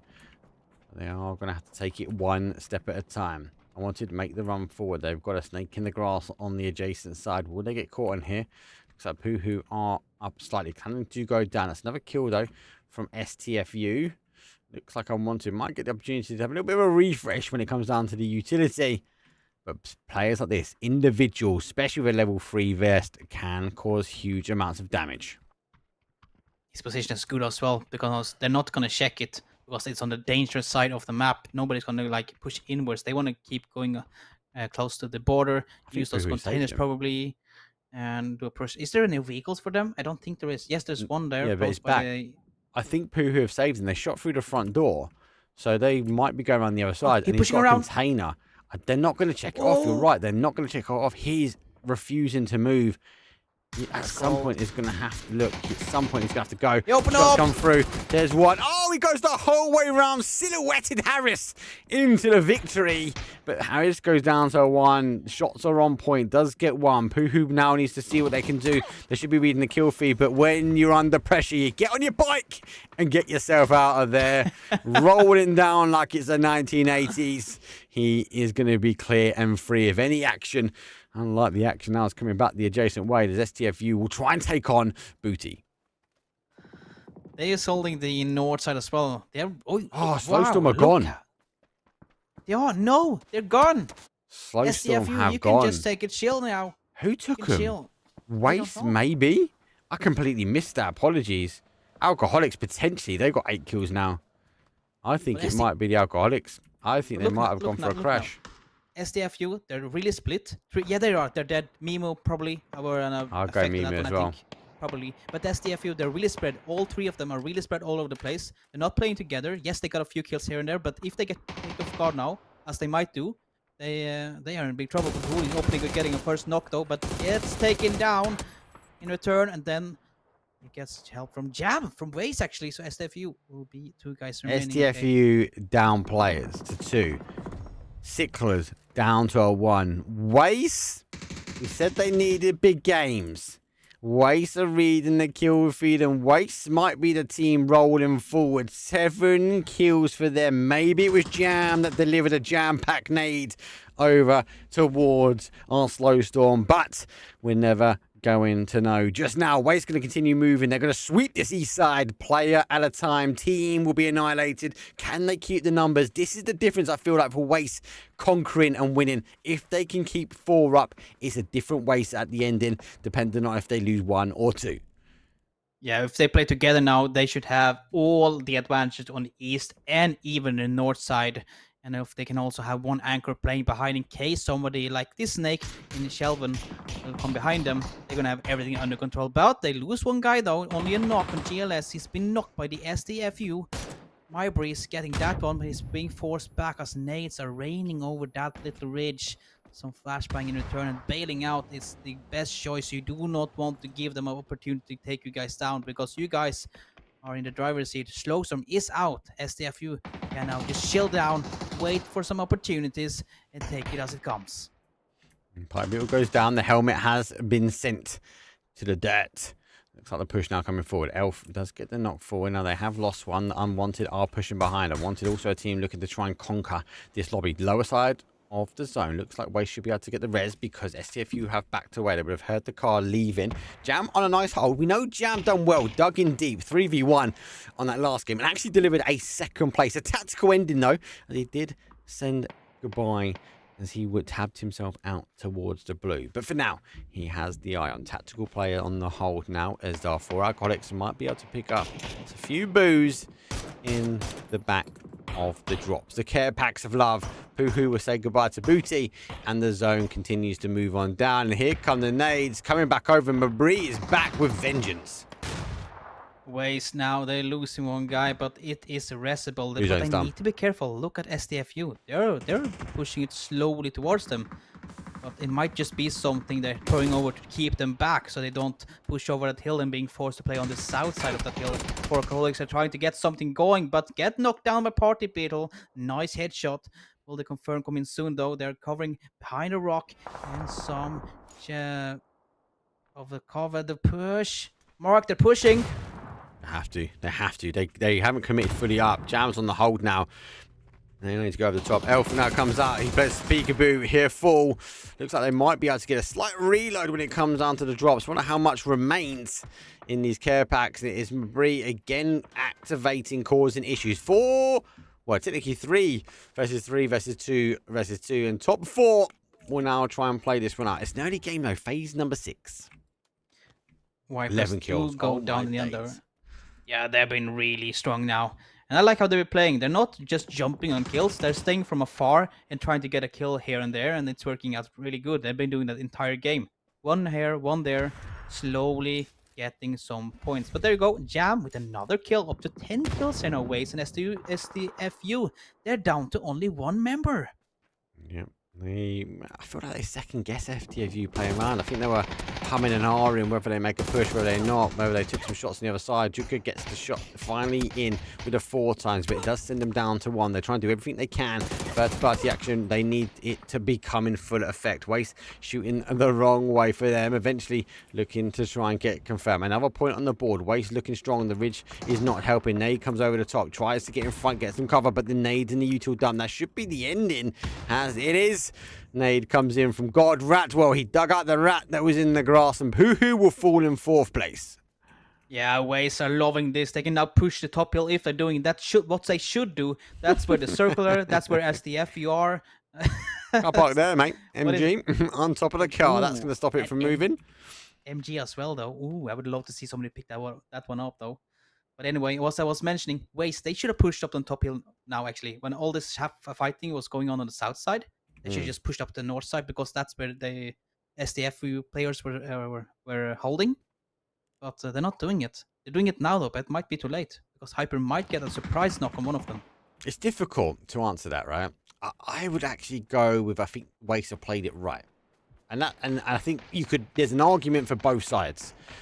I think they had a lot of problems, though, coming in from the south side, and the south side was closer. That forced them around. It looks like he's going to have to try and take. Jam needs to be careful, puts Hyper down to 1. Now going to continue with the pressure. No heavy util here, but they have been confirmed that down to a duo. Make that a solo as it's going down. Unwanted looking to try and steal everything they can. Solo versus solo. Unwanted going to steam their way through. But back to my point, I think there's an argument both ways. Ways could have gone south. They could have gone north.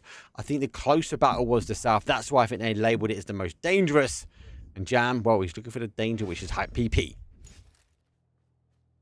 Hyper, though, sitting there behind a tree, just being totally quiet. Jam is making a lot of noise, so they can peek out. No, he did not. He hasn't. Didn't. No, you're right. He didn't see him. Did not see him. The moment he starts shooting that way, he is going to find Hype PP playing towards him. He's got the lids. Oh, no. He's seen one. He has to reposition as well. He's seen Harris. Has Harris seen him? There goes the smoke. I think it bounces right to the position he wanted to do, right past the tree he wanted to go. It's going to force him into a position where he can't really get the shots from the cover that he wanted. And the smoke wall, the orange safety net will ensue forward. But the first one, I don't think helped him out. I really feel like he wanted the shot on towards Harris here, but he's not going to be given the opportunity. But they might get help from Unwanted, or Tommy Bob might take out Jam, as Jam is pushing out on the east side behind a tree, but just the cover as the zone is closing in. I don't know if it's inside, actually. He might need to push out, but who will die first? SDFU is in problem as well. Both of them in problem as Jam goes out. Waze is out in 3rd place. Hyper denying. Mate. We're in the finals now, mate. There's no messing around. Finals will go. It felt like unwanted. Wasn't an unwanted ending for most of those teams. Yes, Slow Storm going out slightly early. That was a surprise for me personally. I looked at the map, went away to the other side of the zone, came back, and Slowstorm, who had none to be existing, they dug themselves into a complete grinding halt. Waste and Unwanted, though. I feel like they want it, personally. They are now digging deep. They got 3 more games, would make that 2 more games now after this to try and get points on the board. Waste on the whole, they had to try and work their way around different game styles because Waste held on the outside. They held on the mainland until the zone popped, and then they opted to take a safer rotation in. Worked out for them in the end. They found themselves on the east side of the zone. Unwanted, on the other hand, TGO was completely different. They just wanted to kill everybody. They found themselves on rotation paths. They found themselves constantly pushing. They found themselves a few snakes in the grass. But every time they found it, they were able to deliver a bigger punch. 14 kills, 24-point game. That there is not a bad ask if you go into the final 2 rounds. Oh, that's really great. And they need it if they want to give some really big impact towards last game as well. This will jump them around. I'm just going to do a double check really fast.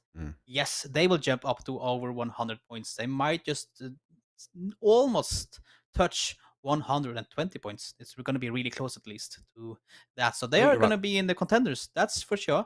Sickler's only one guy. I think they got 3 kills. Not that much this game. And that will make that Waze and Unwanted are closing in on Sicklers. But for now, maybe take a break. because I'm getting really thirsty after all this fantastic gameplay, man. We are taking a break. When we come back, though, it's the final 2 rounds. The penultimate round is up next. We're going back to the grassy pastures of Erangel. We'll see you guys in a few.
babies, boys and girls. I love it because we are back to Erangel, the classic game that we all adore and it has been playing for many, many years.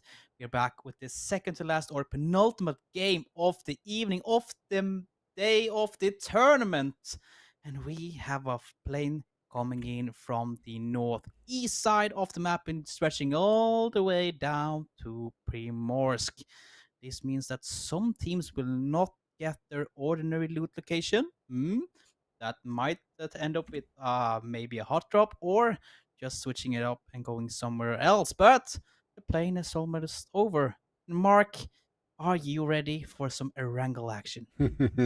It's a penultimate game, mate. You've got to be ready for this. Look, a northeast down to the southwest. It does shallow. It does push more towards that military island. We had melee action yesterday. It was aggressive. Teams didn't quite rotate exactly as we wanted to, but there was bridge camps. There was crazy rotations. Some people laid low. Some people got aggressive, and that actually shook up that leaderboard. No hot drops just yet. Just gonna wait for that leaderboard, the zone to pop. Zone does pop. We don't get the military that we want, but hey, let's have a look at the leaderboard that we want to show everyone. After that game, though, before we move in, is as I said, this is 2 more games remaining. STFU are still ahead with Slowstorm going down. It does mean there is a gap. Has Slowstorm done enough? Have they put the boot in the tortoise? Is the hair away scot-free? We don't know just yet. Sicklers, though, up to 131. Waste go for 119. Unwanted do go shy of that 120 mark. But arguably, I still think if Unwanted have another explosive game again, if they have another explosive game again, they could find themselves in the conversation, potentially, to take on Slowstorm. If Slowstorm have a big game. Unwanted, Waste, and Sicklers. It's not in their hands anymore, TGO. It's in the hands of the PUBG gods to ensure that STFU and Slowstorm get grounded to a halt here on our game number 5 of the evening. Yeah, this one is it's going to be a hard one, as you mentioned. It's going to be in the hand of the PUBG gods to get up there. We just this is going to be sound a bit weird, but I hope that Slowstorm and STFU go out. Oh, you're no toxic. Kills. Sorry. You are toxic. Yeah, sorry. I No. really love the players. I love your everything about them. They're so fun to watch with a great gameplay. But to be honest, I want to see a really close battle for the last game. Just make it more exciting, you know. So sorry, boys. I can't see it, I wanted to die. I can't see it, mate. Why? STFU are in the heart of they're back to school. They're in the flats. Slowstorm are on the west. They haven't got that far now just to move over. It's not too bad for them. Yeah, they got Plachinki. We're already seeing Sicklers move to Potato Hill. They're going to the centre of zone. Who else we got to think about? Well, Unwanted need to come in. Waste need to come in. So we've got the uncontenders out on the outside edge that need to move in. But the guys that are there, the guys that need to hunker it down, mate, unfortunately, they're already in the middle of the zone.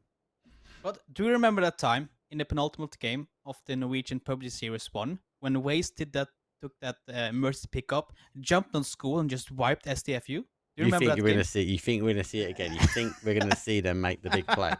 We have to wait and see. It's worth noting, though, mate. That is a very valid point, right? Because these teams do know where each other are, even from this flight path, even from the hot drop. They've played enough rounds. They've done enough reps.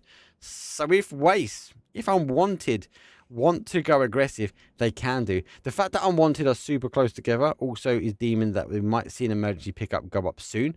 It's normally the telltale signs when someone's found when they kind of all consolidate. It'll be down to timing. Maybe not. Actually, the cars are there. Maybe they're waiting for the cab. Maybe they're waiting for the Uber to send in to game number 5 this evening. We'll have to wait and see. Unwanted needs to get shifted in themselves. It is a good game. But early action already for Alcoholics. Actually had a good game. Actually jumped this leaderboard in that last round. Let's see if they can do it again. I would love to see some action early on, but I don't think he's going to go for it. I think because he's alone, you know, if you get taken out, that's an instantly kill. You will go down, so there's no point of going for it unless it's a confirmed kill, maybe even 2 that early alone. I don't think he's going to do it, to be honest. I think he's going to be played cool and relax. Talk about cool, Sicklers, though. Yeah. Sicklers have moved back. They went for Potato Hill and then they pushed themselves back now. So they opt to play a little bit more safe as they retract back the way they come. Saying that, though, looks like they've made a secondary choice. Are they going back up the hill? They were up here. If they get caught, Clannon have taken their spot. This could be a timing error, a mistake, a mental lapse in concentration, maybe for the Sicklers if they get caught by Clannon.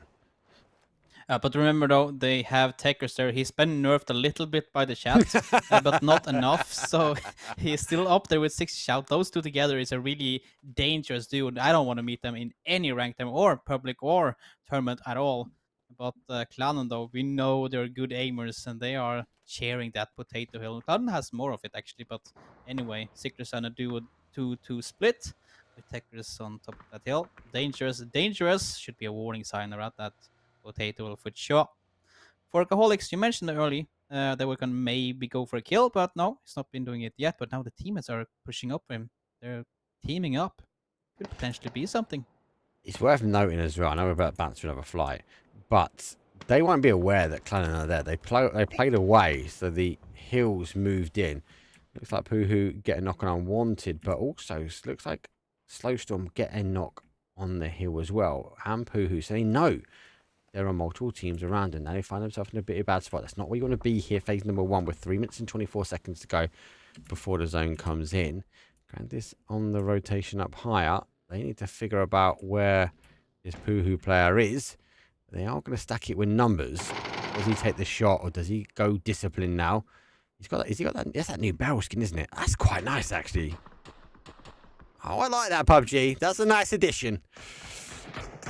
Well, like this push though from Slowstorm, why are not SDFU reacting on it? They should maybe push over and take them out, and they basically almost secure it. They're looking at it. They're looking at it. The unwanted mix is a problem for them. So, yeah, look, Steak and P, like, they're stopping the push. So maybe if unwanted weren't there, maybe we see them wrap in to that sort of south side of Boatyard. I'd still think it's a bit of a throwaway. They're the ones leading the charge. They're the ones moving forward.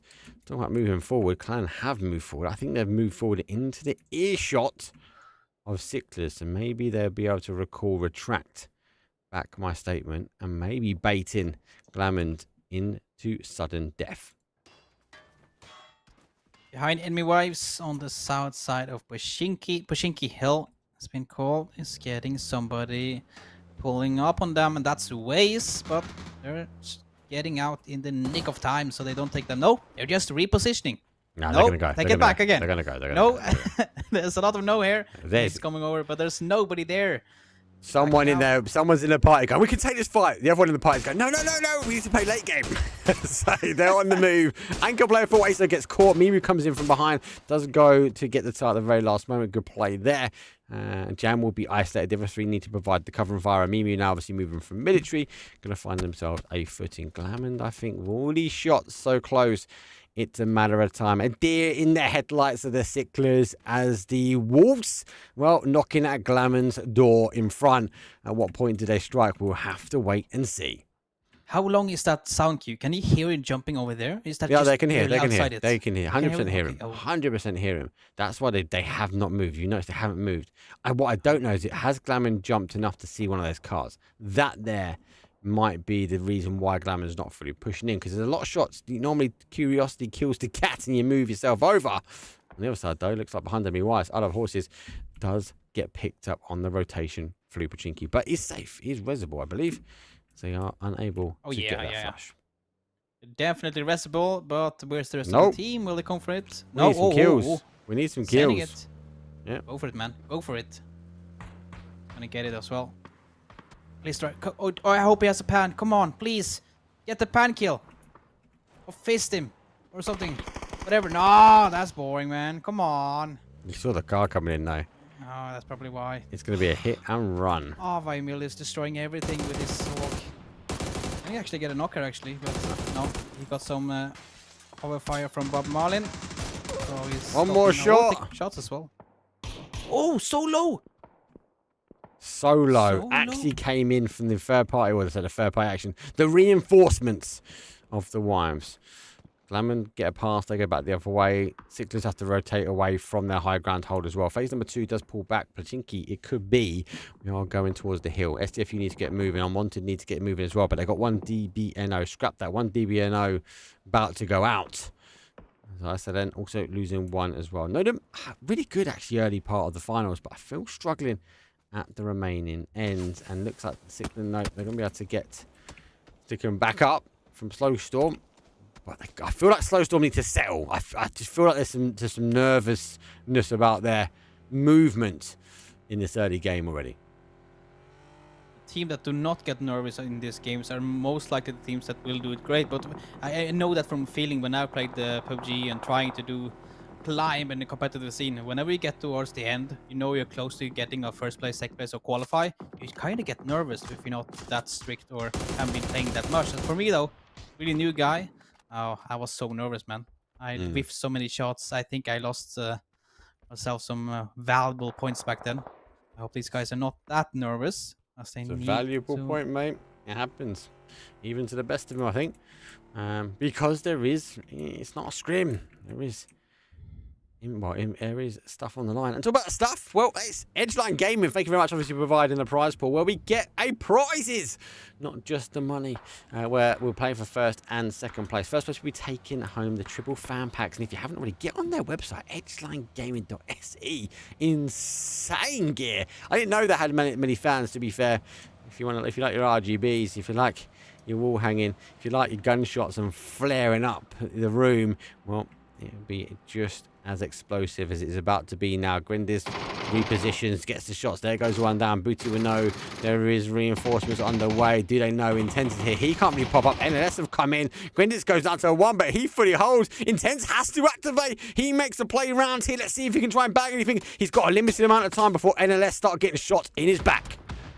He's taking shots in the back as well. You need to push over unless he will get knocked from another team. And he's getting really close. He's spotting the guy. Yes, he does. On top of it. Going for the shots. Gets it as well. As the rest of the team has taken him out.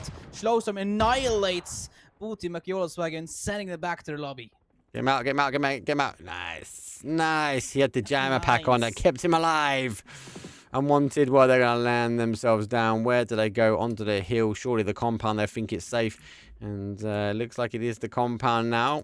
Waste will hear and see. Oh, no, actually going to take the trenches. That's not a bad shout. We know the trenches do light up when it comes down to pushing the zone.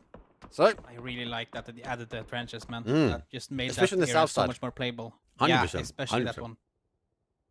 You know, it likes the zone as well. It does like the zone as well. So let's see. It's unwanted. Done enough to sort of secure themselves. So I think Tommy Bob in there. Deviant and God, well, will go find themselves a bit further in. Slowstorm come off the high ground and also find and secure a position in Pachinki. This is where the zone's going to pop. I have to see. Surely Pachinki's going to hold on. Going to see 10 seconds for the circle. This can be the huge shift, though. If that one goes out of Pachinki, there's going to be havoc. I think there's Pachinki's always going to be in because of the position it's on, but how much of it in is not much. Not a lot. It means though it's going to shift across towards that east side. So if you're in Pachinki, you've got big decisions to make. Slowstorm have already pushed themselves into the town. Do they back out, go back to the outside, hold the outside edge, now play across highway? I think that's the best play for them. Hold that northwest corner. They'll be reading the kill feed. STFU have just lost one as well, so that's really good for them. They need to keep their bodies alive. Throwing a body away in this town is dangerous. Get out, get yourself back around to that north side. That'd be the better play. And Slowstorm continue to getting some knocks on the Team Norlis as they're getting down again. I thought that's the push as well from Slowstorm as we shift over to Unknown. Makes a team that's not been doing so great now. Hopefully they can at least end the tournament with a good chicken dinner or at least some high points doing a rotation, but that could be dangerous. They're going into the 4 alcoholics and Sinfra is going down. Many fights are going on at the same time, actually. And on Mix, this is not a good spot to be in. The kill from Slowstorm is losing 2 as well. Oh, Lord. Nade. Go. Nice. Great nade. Gets for 1. Now I'm going to go for the repeat. Oh, he's down to 1 HP. He needs to cover. The push is now coming in. The cover's not provided. They go down. He shoot his own man. But they're going to go for the flush. Miscommunication. I feel like if you're STFU, you might want to start moving yourself up this way. Don't get caught in the action as well. But Puhu taking the shots at the back. That diverts Wooly back. Sends him a reminder. Stay safe. Stay locked in. And here we go. The 4 alcoholics are not got swiffy eyes when it comes down to those nets.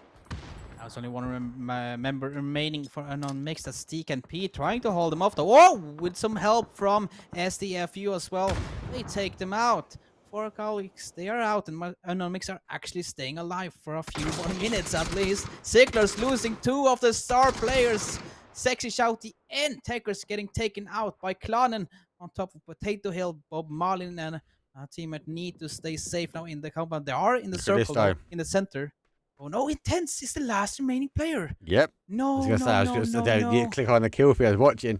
They got caught trying to leave here and wanted trying to rush their way through. NLS caught the guys though as they rushed towards that garage building. This is dangerous. STFU can keep cool, calm, and collective now if they've been reading the kill feed. And you got to remember the coach of XTSM for, like, well, it is XTSM now, Wooly. Would have 100% been reading that kill feed, right? Yeah. Sickler's down for 2. SWS, Slowstorm going down for 3. Like, yeah, you're thinking they are the most competition we have. This could bag it now.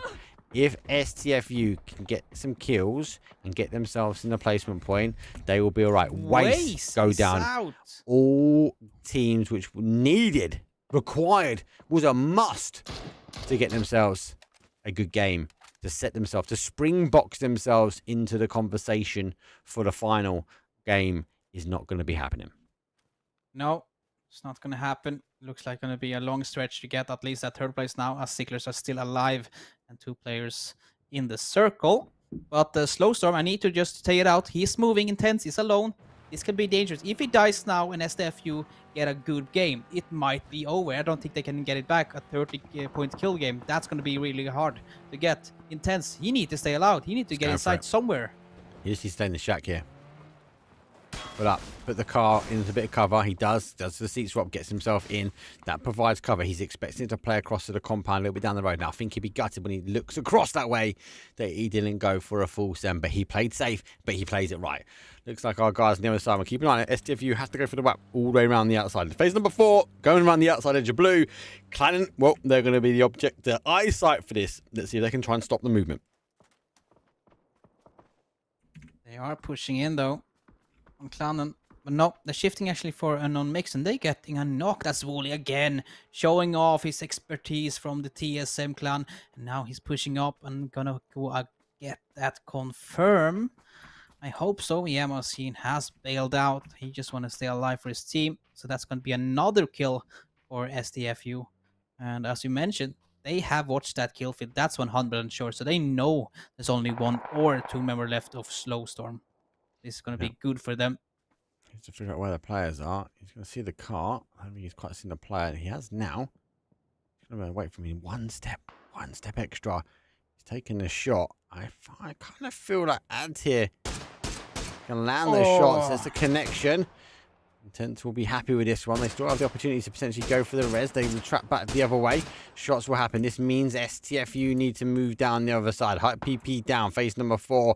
Xerox and Woody. Dangerous duo could cause some massive damage here. But they need to get themselves into zone. Where do they play? Well, we're going to have to keep an eye on it now for... As there's more teams unfolding. Sicklers is still in the argument. I think they might find themselves the end game here. Who getting a knock though? They have killed the last guy from Unknown Mix. They got Machine earlier on. Now getting Otis. STFU Hyper has been confirmed now by the zone. And a knock on Xerox as well. This is not going good for STFU. Even though they are in the lead, even though they got a few kills, they don't want to go out yet. They want to make sure Slowstorm go out first. Make sure they are going ahead with a good points lead into the last game. But now he's getting pushed soon, I think, from both Puhu and Klanen. You can see it on the map. They are diverging on this I know position. exactly where he's going to go. I think he's going to crash. I think he's going to crash the other way. Oh, no. Okay, STFU 3 points out in 12. Yes, Slowstorm are down, but they're on 6 kills, mate. Okay?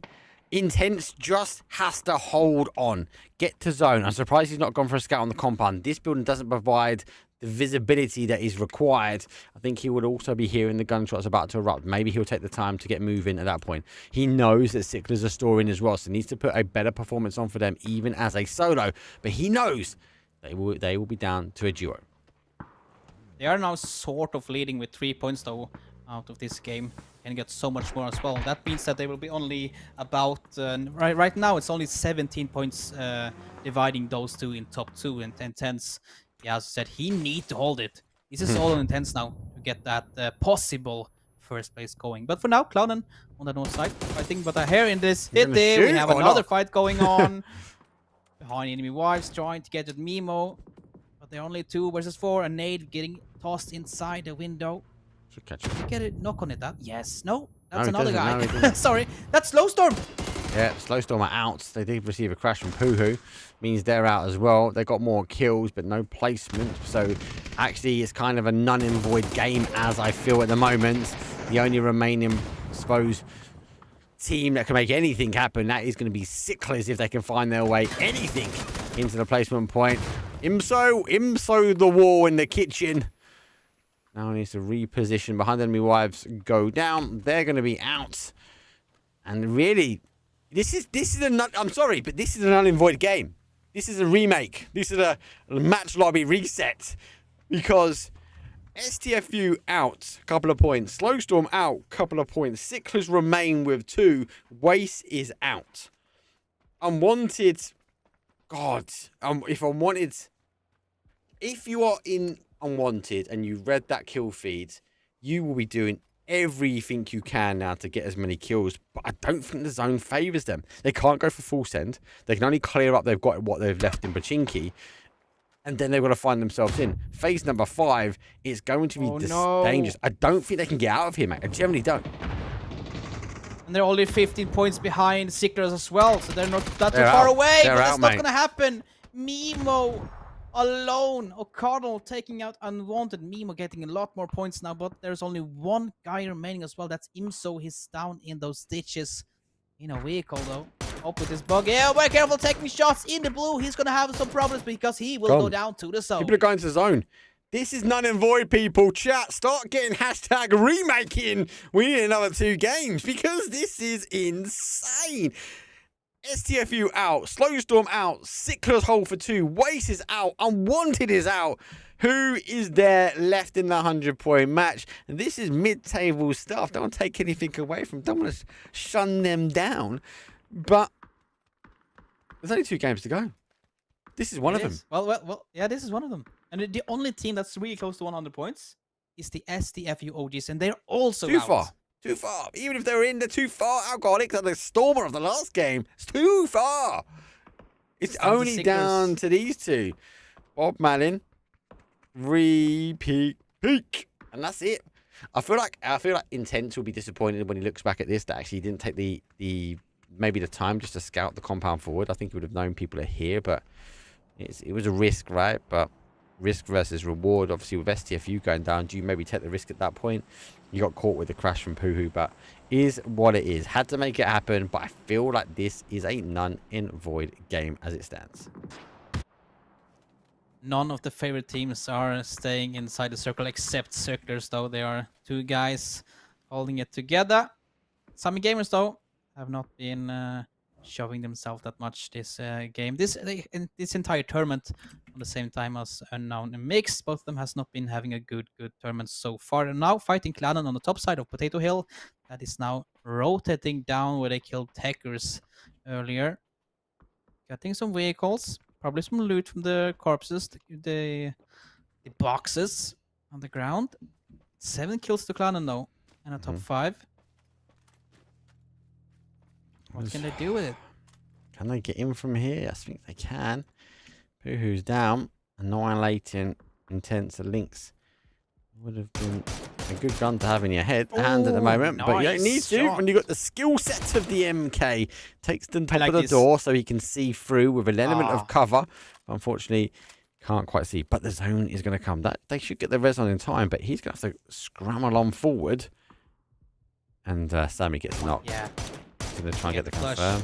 Come on. Give it to him. He's done the hard work. He's done the hard work. Give it to him. Puhu, get the kill. Clannon now down to 1. There's multiple solos here. We're going to go for a top 4, but it is in racks. Wait a second. That's a lot of team kills. Yep. Holy moly. Giving Sicklers a top 4 with that one.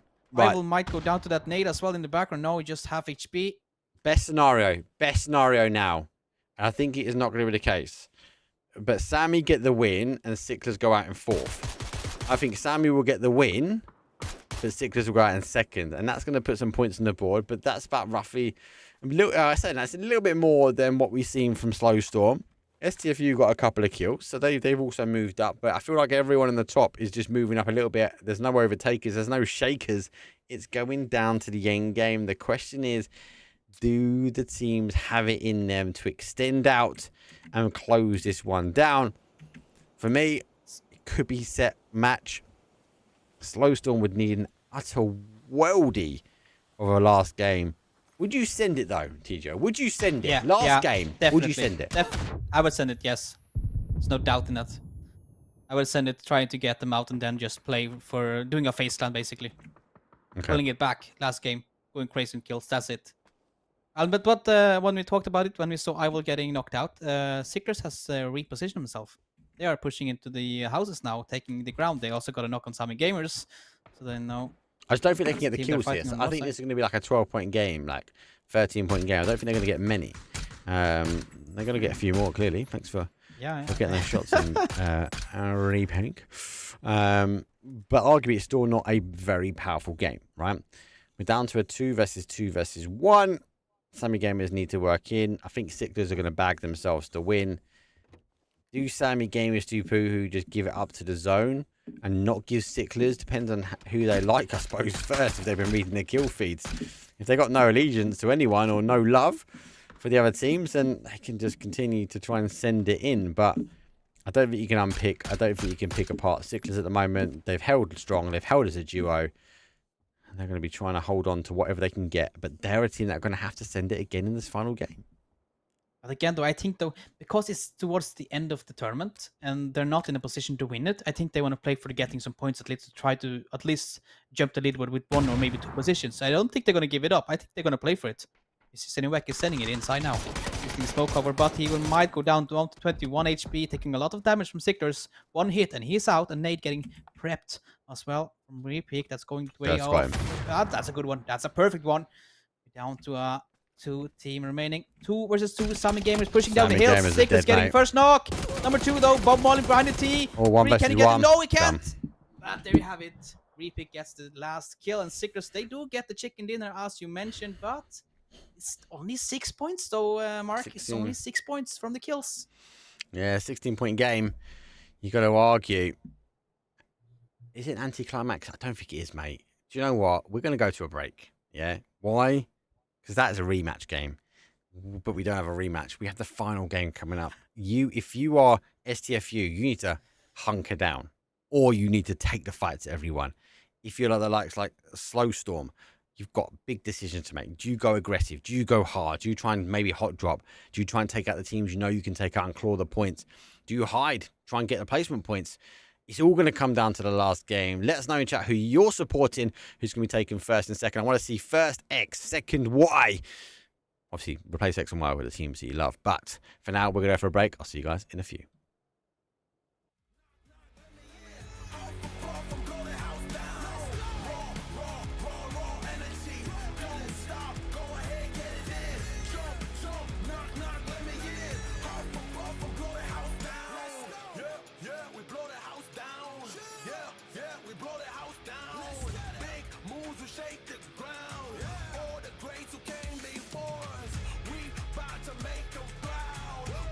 Got to make this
It's time. The final game is upon us. It is game number 18 at the Norwegian PUBG series. Number 1, the final opportunity to get the points on the board. And guess what? It's the final horrible flight path. It's a south up towards the northeast. It favors the east side. There's no hiding. There's no shame. It is going to be a dogfight until the end. Who's going to be victorious? Well, that's down to you guys to decide in chat and who you decide to curse. But for now, we are going to be driving ourselves into the final. Now, I'm not going to show the lobby just yet because it is close, but we want to keep an eye because Hot Drop Central is potentially underway. Potentially, as we get a huge singing in towards Melter. Go down. Here we go. I knew this was going to happen. Boohoo. So Glitten, many teams. Booty going down. OG's going down just on the outside. But guess what? If these teams are duking it out, these teams are not in the fight, it means the points are not there for some teams to conquer first or second. Yeah, this will be harder for the teams chasing the top 2 or top 3 teams, as these teams will fight it out, and I can most definitely tell you that one of those teams will go out. There's no doubt in that, because everybody want to fight for that points. As the circle pops as well, we get a military island maybe as well. Has to be. It's all going millis. have Go another milli, mate. Military. Right. Woo! Yeah. We don't need to watch that fight love just it. yet. I actually do think it's important that we are going to have a look at the remarkable leaderboard. If I reload it, slap it out on the screen. 3, 2, 1. It's in game. Going to the final game, 17 games underneath our belt. It has been a fight for every point so far. STFU, Slowstorm duking it out, but they weren't even in contention on the early fights though, because it was Sicklers leading the charge. STFU 173 points, Slowstorm chasing with 156. Sicklers though got themselves that win chicken dinner, plus a couple of points under the belt. Does skyrocket them slightly, but no change all the way down. All the way down on our leaderboard to 6. Only Mimu, only Clannon, only Poohoo launching themselves up, but they are not going to be able to get it. There's not going to be enough bodies on the map for them to get themselves into first and second. And for those that are not sure, those that do not remember, well, what are we duking ourselves out for? We're going to be playing for a first prize pool. The triple fan packs will be going to the winning team, who is going to be able to claim it. But second place will be taking the single packs home. That's it. First and second only on the board to be able to take this one. Let's see who can duke it out, who can finalize, who can get across the line. For now, STFU clear. Waste clear. Unwanted decided to take a hot drop. Nothing wrong with that. But Slowstorm late on the flight path, but they've got a huge mountain to climb to get back in. Yes, they do. And like that, Seekers are also doing a rotate really early, sending it down the west bridge over to the military island. But I always say, Puhu taking damage, getting knocked as well. Plate down is really low as well. This is the fight we talked about that might happen really soon. And it's finally happening. One has been knocked, but no flush confirmed yet. I did Got not him. see if we were 63 He guys in got the him. lobby or 64. 63. It was 63. It was 63. Yes, we were. Okay. So there's no flush yet for any of the teams. We're still fighting for that first kill. As we have the time, though, I want to mention one thing. I was actually a little bit surprised that STFU did go to their normal loot spot, as they are in the lead. They could potentially get hop dropped by Slowstorm, but they stick to it and landed to their normal hot drop and doing an emergency pickup into the military island, though, so they will get safe later on. So That Slowstorm's my no. my dream about getting some crazy fights between Slowstorm and STFU early is not happening. I'm sad, but whatever. We're having some fights in Milta, in the Milta city. I think it might happen. I still think it might happen. I'm not gonna lie. I think it might come. Because you remember these other teams that are like mid to low pack. They know they're kind of playing for fun now. They're playing for bragging rights to a degree. But one of those teams that are not playing for bragging rights is Unwanted. 119. They had the capability of if a huge game got them into second place, maybe. But they've actually opted to go aggressive. The only team out the contenders, shall we say, that wanted to try and take the fight. And arguably, they are the lowest on the contender as he sees a face looking back at him. Go Drat. Well, he has to find a new position. No option to go for a wall hang there. Let's go for the jump out. Catches the footsteps on the outside and great shots, though. Will put one down. Milk down on the ground, getting knocked, and the flash might come into the shotgun. He is ready. You want to get it confirmed, but be careful. The other guy has jumped in the first part as well. One behind you, and he is actually trading it. But watch again. The third part of that again. Tommy Bob, can you stop it? Can you confirm it for your teammate? Stop the potential flush coming in. Yes, he is rolled brutal. He's posing back, running around the house, cat and mouse. But there you have it. Unwanted go down, packing, sent back to the lobby, and never to return us in the final game. They go out in 16. They do. Who take the evac bus, which is in this case the boat, and they go full centre cross. Everyone else is crossing up to the middle of the zone, which is north side of military. Could go either side here, west or east. STFU, well, they're airborne. Let's just keep an eye on them for the moment. There are 4. 2 are airborne. 2 have already put boots on the ground into C blocks. Worth noting that there are already some here. Well, they go down, they lose that fight. The remaining teams in Milta, we are down to 14, 55 players. But remember, yes, the other teams are fighting. Yes, we are going to be keeping an eye on these top tier teams at the moment as we play that final game. But every time a team goes down, that is a point denied from teams that want to chase the likes of STFU and Slowstorm. STFU, though, what I did see here, they were doing 2 emergency pickups, sending 2 guys in first, securing it that this location is safe in case it wasn't, so they didn't get wiped. And then they send the 2 other guys afterward. That's a good plan in case you would not get wiped out. So I like it. It's really that's Woolly's strategy right there, man. About to That's say, it Woolly's, feels like a yeah. Woolly strat. 100%. They've secured. They're going to spread out slightly now on military. As they will find the police station. There will be shots coming in from behind, so Woody won't be 100% happy here. He's just shimmy himself down now. He's got no smokes, so he's going to have to rely on a little bit of cover, a little bit of help, and Mimu going to need to be denied shots down towards him. And that was the case that might allow Woody to get up as they see the players shimmy him back away from the hillside, and he can get himself into safety now. STFU all alive inside the circle, a dead center of the military base, and also in the center of the island. Zone is not centered there, but who cares? It's really, really close to them anyway. Let's pick your brain. Let's pick your pain, TJ. Come on, before it happens. Slowstorm, we've got to talk about them. They have the opportunity to chase, but they've got to get some big kills, and they've got to get a win. No matter what, they have to get a win. They have to have an explosive game. They are so far away from the zone. Would you play for the north side and just play late onto military, or do you get closer to the zone and maybe do like an E pickup and try and find your way into the military on another avenue? Come late or go early, basically.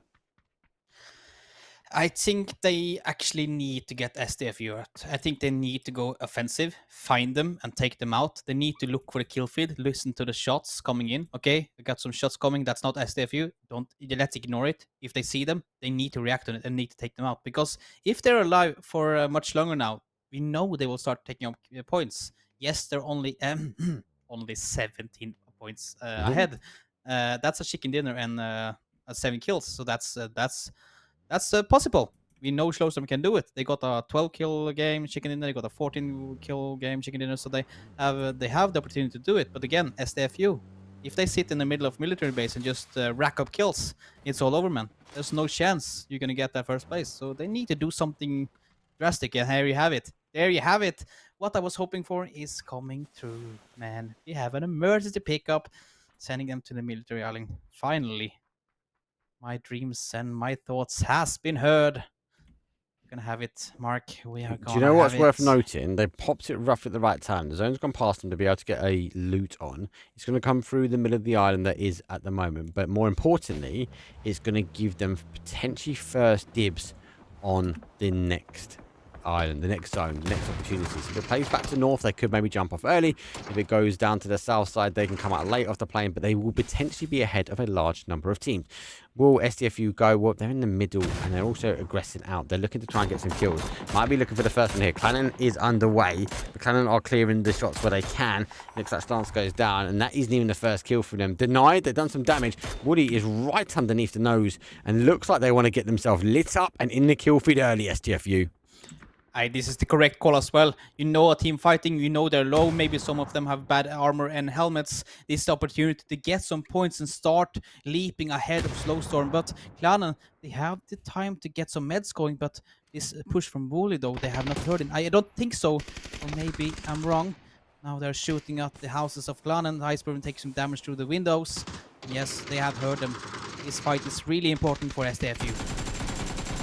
Oh, they can't connect the shots onto him. He scrabbles himself to safety. Here come the nade. Here come the YouTube tools. I think Clannon in a really good spot because STFU in the middle. Maybe a backfill. Maybe another team wants to try and play in. Looks like they get the first one. Wooly is down. He's in the middle. They've got to dig deep here. Mabry with the nade on the outside. Looking to go for Glamour, but no. It goes just a little bit too far. Xerox needs to get a perfectly timed nade, but it's not going to be the case now. They've got to be creative. Clannon needs to get the pressure on. STFU needs to get the res and 4 guns back on this battlefield as quickly as possible. And the flank is coming in, as we mentioned it as well. Clanny is pushing on the left side. It's Adelslockers United has pushing it, but it's not gonna go. My Briggs getting the knock and then stopping that one, but getting one in return. Exort knocked in the background. Wooly gets a flush as well. That's 1 point to the board. And there you have it. Clann is out. STFU, they got 3 kills. And they are starting to push away from Slowstorm, but they're coming in a chopper. What can happen? Yeah, but they're not going to know exactly where they are. There's no smokes down there. They've got no visibility. They are looking firmly now towards that sort of west-hand side of military. Let's have a quick look at where their pings might be. Looks like they're trying to go for the hill, maybe go for a split here in Millie on high ground. Looks like they are going to be playing for a late game. It's going to be the case. It is a race now because I wouldn't be too far. I wouldn't be too surprised. It looks like Pooh are going for exactly the same. So Slowstorm either going to try and take the fight. I think they have no option. Boots on the ground first. They're going to be down to Slowstorm, but can Pooh put a huge issue in there? No, not for one. Second right dies away because one of them was late. Blue Zone nade comes flying out, but Pooh on the back burner. Slowstorm lighting up the kill feed. Yeah, they're getting their first kill at least. They need to get a lot more, but that's Elite's gonna help them a little bit. They got a second. Pool getting knocked by Grandis far down, but it's getting stolen away by Bob Marlin. Not what Slowstorm needs now. They need every single point they can get their hands on, and now Bob Marlin is stopping them. At least with one, but going up for a trade. Gets another. Sinuak is down and knocked, and the flush come instantly. Then this one is finally secured for Slowstorm. Now they're slowing down. And they read the kill feed. They know Slowstorm They know they got Team Hunt him down, but STF, you know who's up there. If he gets a knock, he's going to know who it is. No, Intense doesn't quite get it. He likes to play on his own. He's got to get moving now because he has been heard. He has potentially been spotted. A few shots will go through. Hype PP will be there. Now he needs to cover from the other guys. They need to look back. They need to keep Intense alive. If he had the knock, there would have been a full riot. But we are 12 minutes, 53 seconds. The guys and girls, the time you hear this, you've been sitting in the break screen. We've already lost multiple teams. We're down to 39 players. Game 6 antics, Game 18 antics when we've got a few teams fighting out for the prize. Oh, holy moly. This is so intense. Exactly. Intense alone. Do they even know it's intense? No. They saw 2 teams dropping down. It can be Pew as well. I guarantee that STFU know that it is Slowstorm on top of the high ground. That's why we saw such an aggressive push towards them. Do Slowstorm know it's STFU? No, not yet. But they need to get any knocks. It shifts again. Heavy west we go. 4 Alcoholics not going to move. Poohoo going to hunker down as well. STFU with a 3-1 split. Will the one be isolated? I'm sure if you're STFU, you've taken shots from the solo.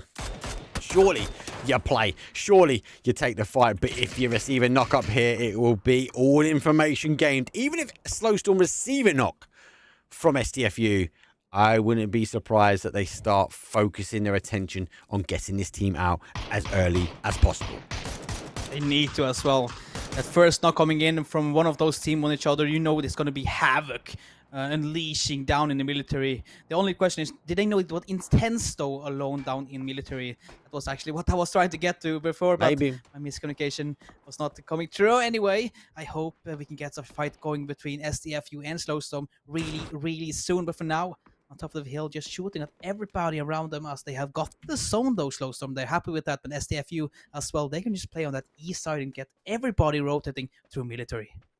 Look at how they've marked up the map. They look like they're going to try and play into the dip, the little water on the west side, or the west side of the military base itself. So as a whole, they're going to try and play. They've marked the top, so Woody's marking up the team for Slowstorms at the top. It does mean though we have some problems because Intense is going to receive numbers coming his way. Can he isolate? He hasn't spotted the player on the right though. As Hype goes round the outside edge, has he seen Intense? I don't think. Just the case. Double check back on their markers. He hasn't. It's going to be down to Intense. Who's going to be spotted first? Hype or Intense? Information will be gained and lost on both sides. Wooly is pushing close as well, though. Oh, He's no. getting spot out by Intense, but he's not shooting yet. There he go. Opens up. Can he get the knock? Yes, he can. They And know now now. they know it. They know it. It's all gonna go down to this one. Wooly. Oh, He's it can't gone. all be on this He's one. gone. He's gone. He's gone. That's the first. He should hear the footsteps on the outside now. Hype should be able to get the shots onto Intense. Oh, he sneaks away spots him. just in time. But all eyes should now be on Slowstorm looking down. Yes, they're going to be cautious of the teams working their way around. They put Snicket on the defensive here as we are going to get eyes. Can Intense dig deep? Can he pick up the players himself as he doesn't have a full cover that he wants? But you can see a defensive hold is being divided. They want to ensure that this team does not get any further forward, does not have the opportunity to get in towards military. Let's have a quick look at the battle on the other side though. Mimi down to their final player. O'Connor, such a good player, has to take a 3-on-1 scenario. Let's see if he can dig deep. Let's see if he can get this team alive. He's all alone though versus 3 guys and 1 knock. He's sending it close to the left side. Is he gonna pick? Yes, he gets the first one. He's opened it up a little bit. Can he get the second? He's really low though, hiding and ducking behind the vehicle, trying to stay alive, reloading his ammunition, getting a second knock. Yes, it does. Can it be the nod? Can it be the nade coming through? The nade coming through. Yes, it is. Mimo is out, and Hjolsberg gets. Oh, cannot get the last guy, but will get the other 2 guys up and be back in a full squad of 3. Mimo out in 11. Looks like the guys have lost 2 here. And we'll be getting the close res. as well. As that there is dangerous. Hype PP's trying to try kind of Intense here as they have been spotted. How many more smokes has he got? None. That's the answer. He has a time ticking bomb for him now to move in. STFU 3 kills on the board. They are providing an ample amount of cover to the high ground, but Intense will be screaming, crying to keep alive. Or does Intense die by his sword? He looks like he's going to be dying, but it's not on his sword. Hype PP picks him up. These 2 will be going down to a 3. Needs to figure out where they are. They're getting a rough idea, but they have seen him now standing out. The dinosaur costume provided the cover that was needed, but they do pick him up. Intense has been confirmed. Don't think they're going to be able to get one out, but there is Mabry. He's found himself the base of the hill as STFU and Slowstorm going head to head. 10 teams remain, 32 players, but first and second are duking it out to the very, very end.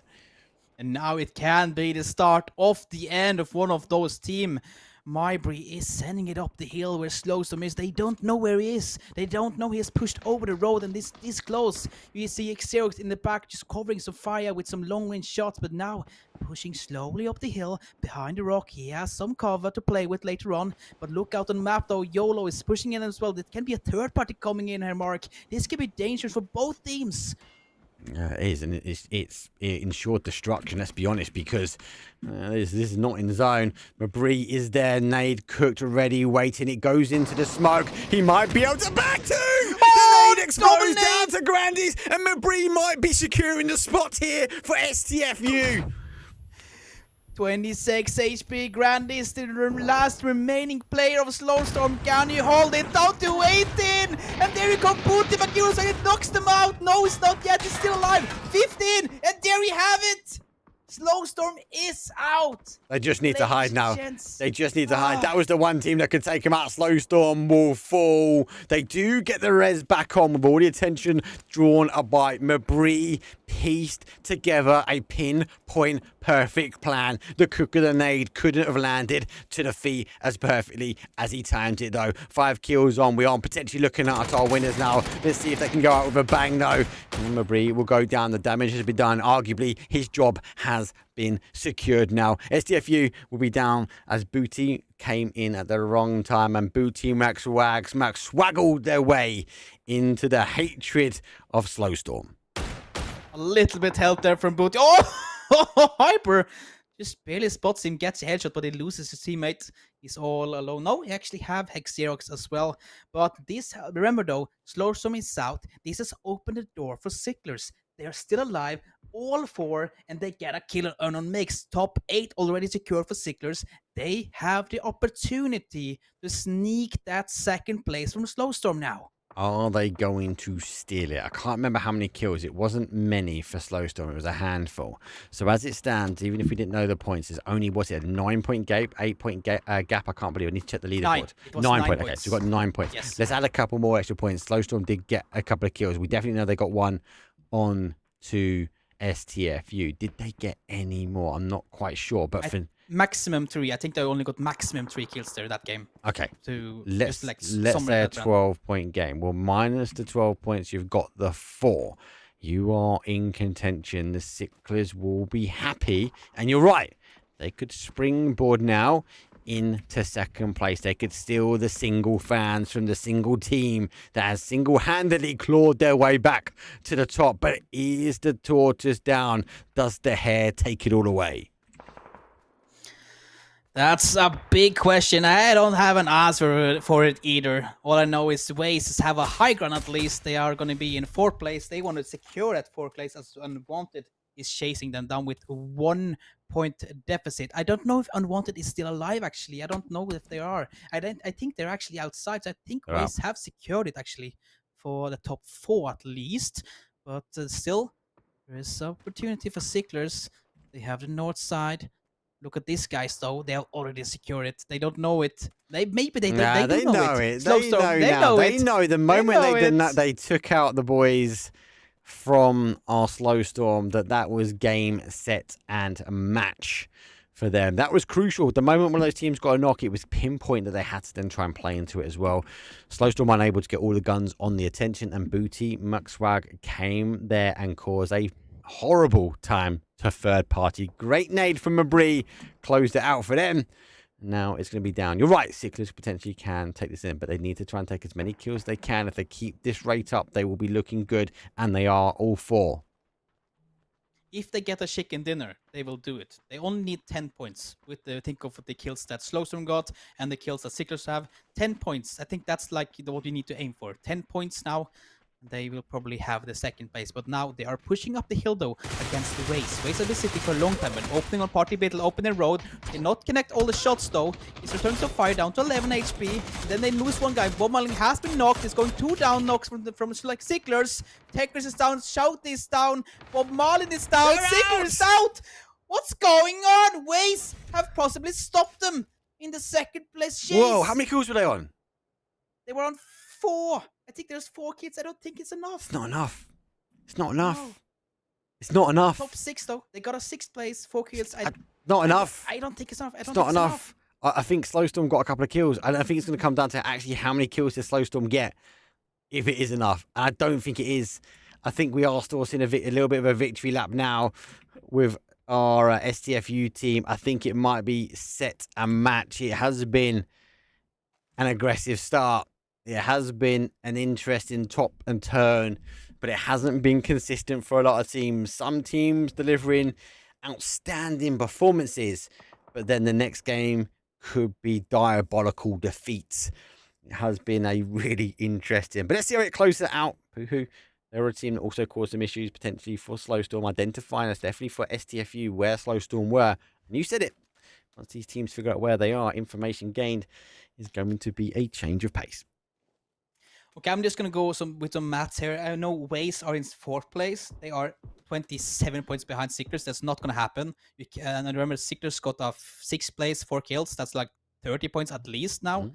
So the 4th place, they can't chase the 3rd prize. So they will at least now confirm the 4th place though. That's probably confirmed already. I was going to do the math and see if they can do it, but no, I stopped myself in that math one already. So no, there's not going to be any chase for the 3rd place. That one is confirmed as well.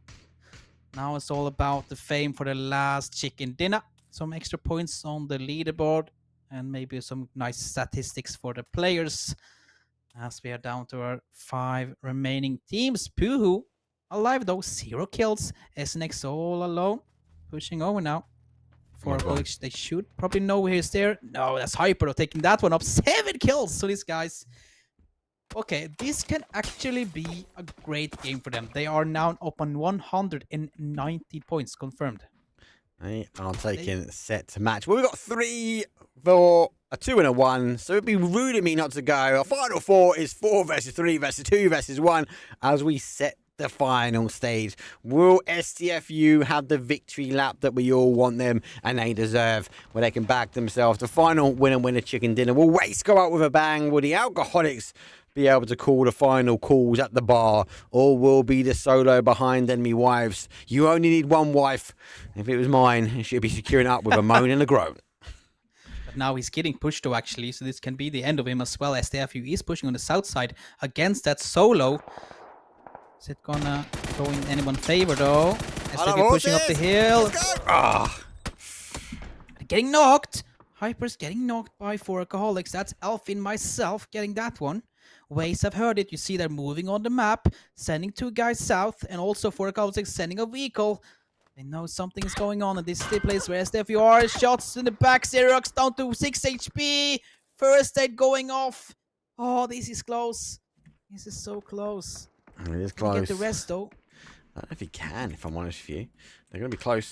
I told you behind enemy wives, and if it was my wife, she likes to moan. And that was a complete moan on, unfortunately, to STFU. Does go down to a solo player. The final fight now will come from Xerox. No lid, needs to be cautious on the peak. There is some boxes, some freebies, maybe a loot. There we go. It's not bad loot. He's swapping things over. 94 left on the chamber over 2. Not enough bodies to really waste out all the loot, but could be explosive. But I like it. The Alcoholics looking to claim it. They're looking to try and take the final game themselves. They are going the other way around as well. The glow from the org is a distraction. But Jam is down and out though. Alcoholics still remain with 4 versus 2 versus 1.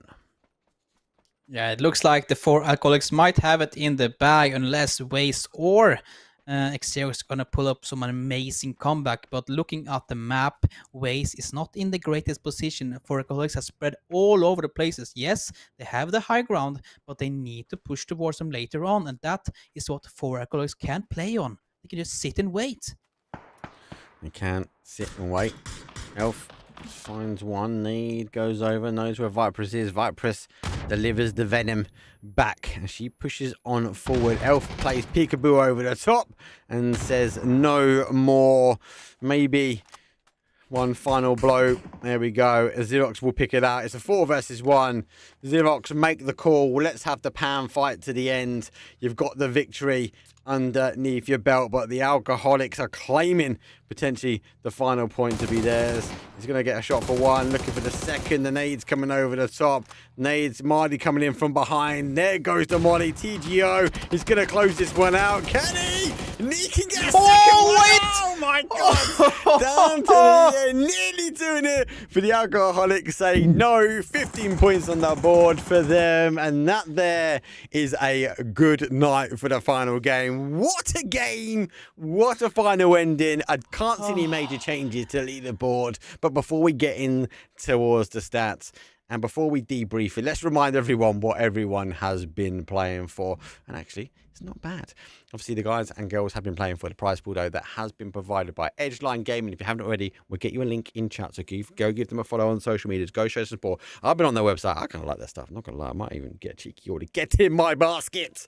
There's the fans, though, there for first place. Nothing that's going to be claiming for STFU. And obviously, though, second place will be claiming the single hack fans, though. Get those RGB lights on. And again, a big shout, though, for all of our teams that have taken part. They fought their way all the way to the final here. They fought their way into the final 16, and an outstanding 16 teams fought out over the best of an 18 scenario. Lots to debrief, TGO. Where do we start? I think we're going to start, though, with the final day because it was the most explosive and a lot of the games going down early. What's your main highlight? What's your main takeaway for the season?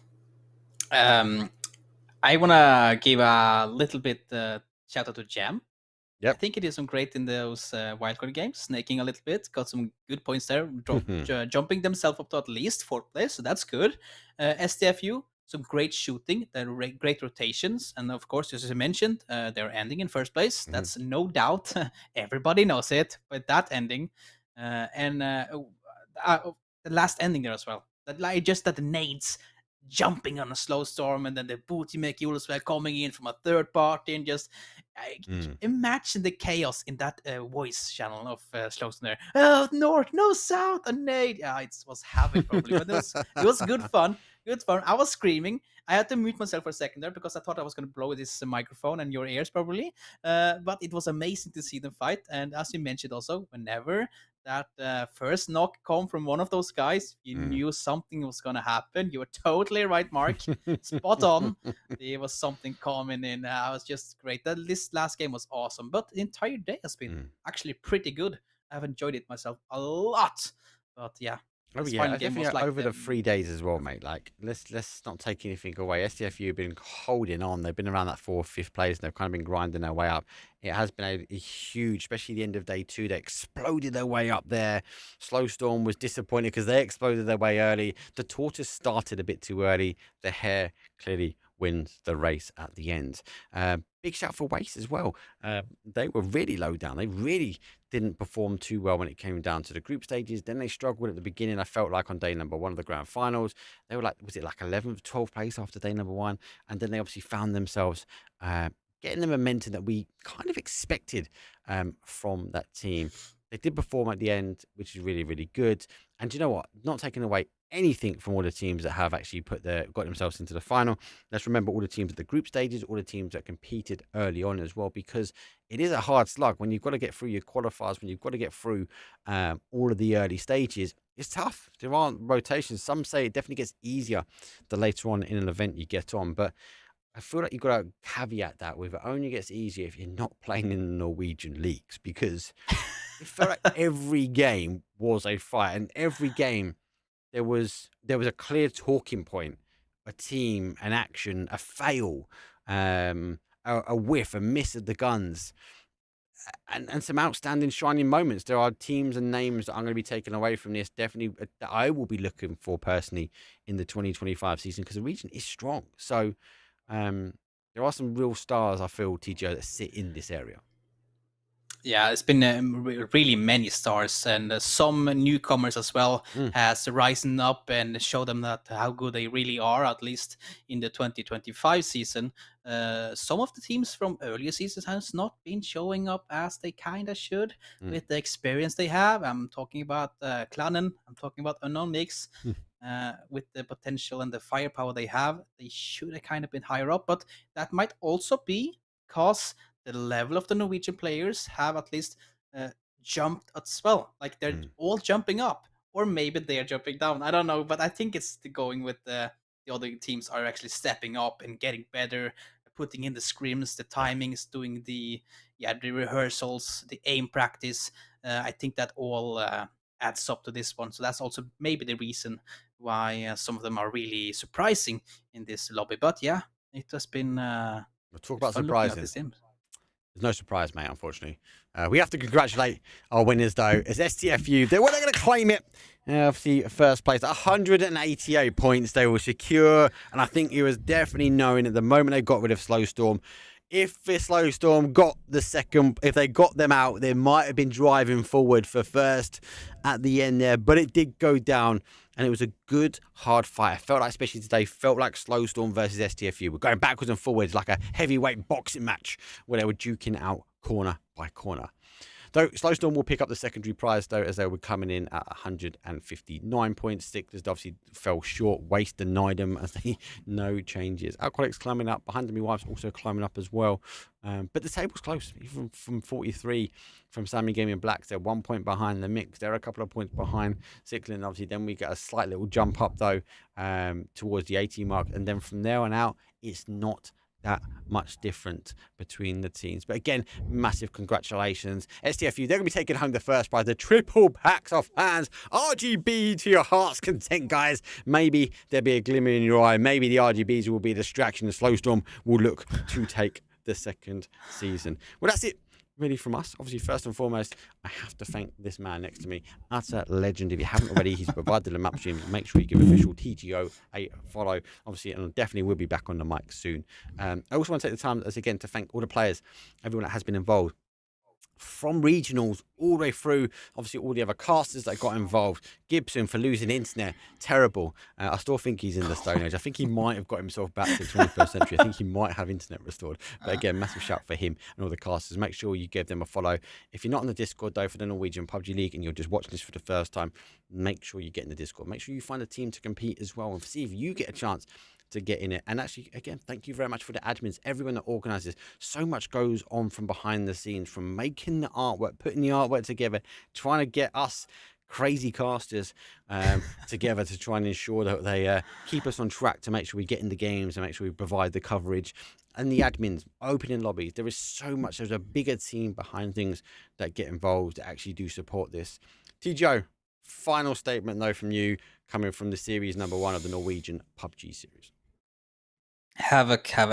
Well, yes, that's for the player side. But again, yes, it's been an amazing tournament. A great setup. I liked how it was set up with the upper bracket and guys down to lower bracket. They have a second chance. Nobody's getting pulled out straight away of the tournament. Having it actually 2 weeks with the playing stages and then the third week as an ABC. Yeah. I also like that one. That's really cool. And then ending it off with 3 days straight to the final. I really like this concept. I really like how they put it together, how the admins did it all, and of course all the players behind the scene that does not get all the they doesn't shine on the stage. They shine behind the stage and make it all shine for everybody. If you can say like that. Yes, and also for me and you, just flapping around on the server. I really hope that there's going to be a series 2. I do believe there's going to be one. I really want to be back with it. Maybe with you, maybe with Gibson, maybe all 3 of us. I don't know.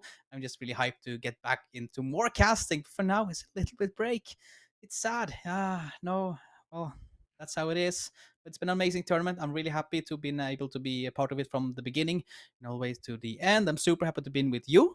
You've been, maybe some of you guys have noticed, maybe not, but he's been coaching me on the side. It's been really helpful. You're a pro, so man. that's been really fantastic. So a big thank you to you and letting me in on this. And of course, also because of Gibson is in the Stone Age. Sorry, Gibson.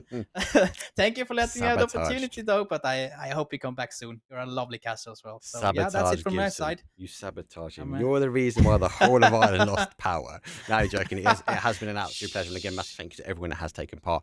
We'll go rate someone else on Twitch, obviously on YouTube. And if you're on Twitch, obviously give us a follow on YouTube as well, because you can go back and watch it. The one gripe I've got about Twitch, I love everyone watching on Twitch, and I love all my followers on Twitch. I hate that they delete the videos after a period of time, but you can catch them all. I store them all on YouTube. So again, if you can always go back and watch it if you need to do your homework on here.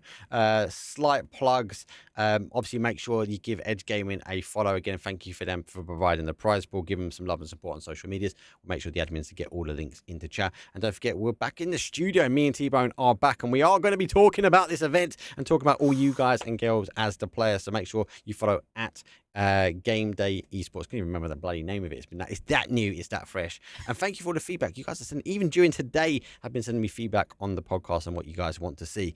I can tell you we will be talking about this. So I'm super excited. There's lots more events coming up. There's lots more going to be happening in the PUBG 2025 season. So obviously stay tuned. Keep playing PUBG. But for now, I'll see you guys later. Peace.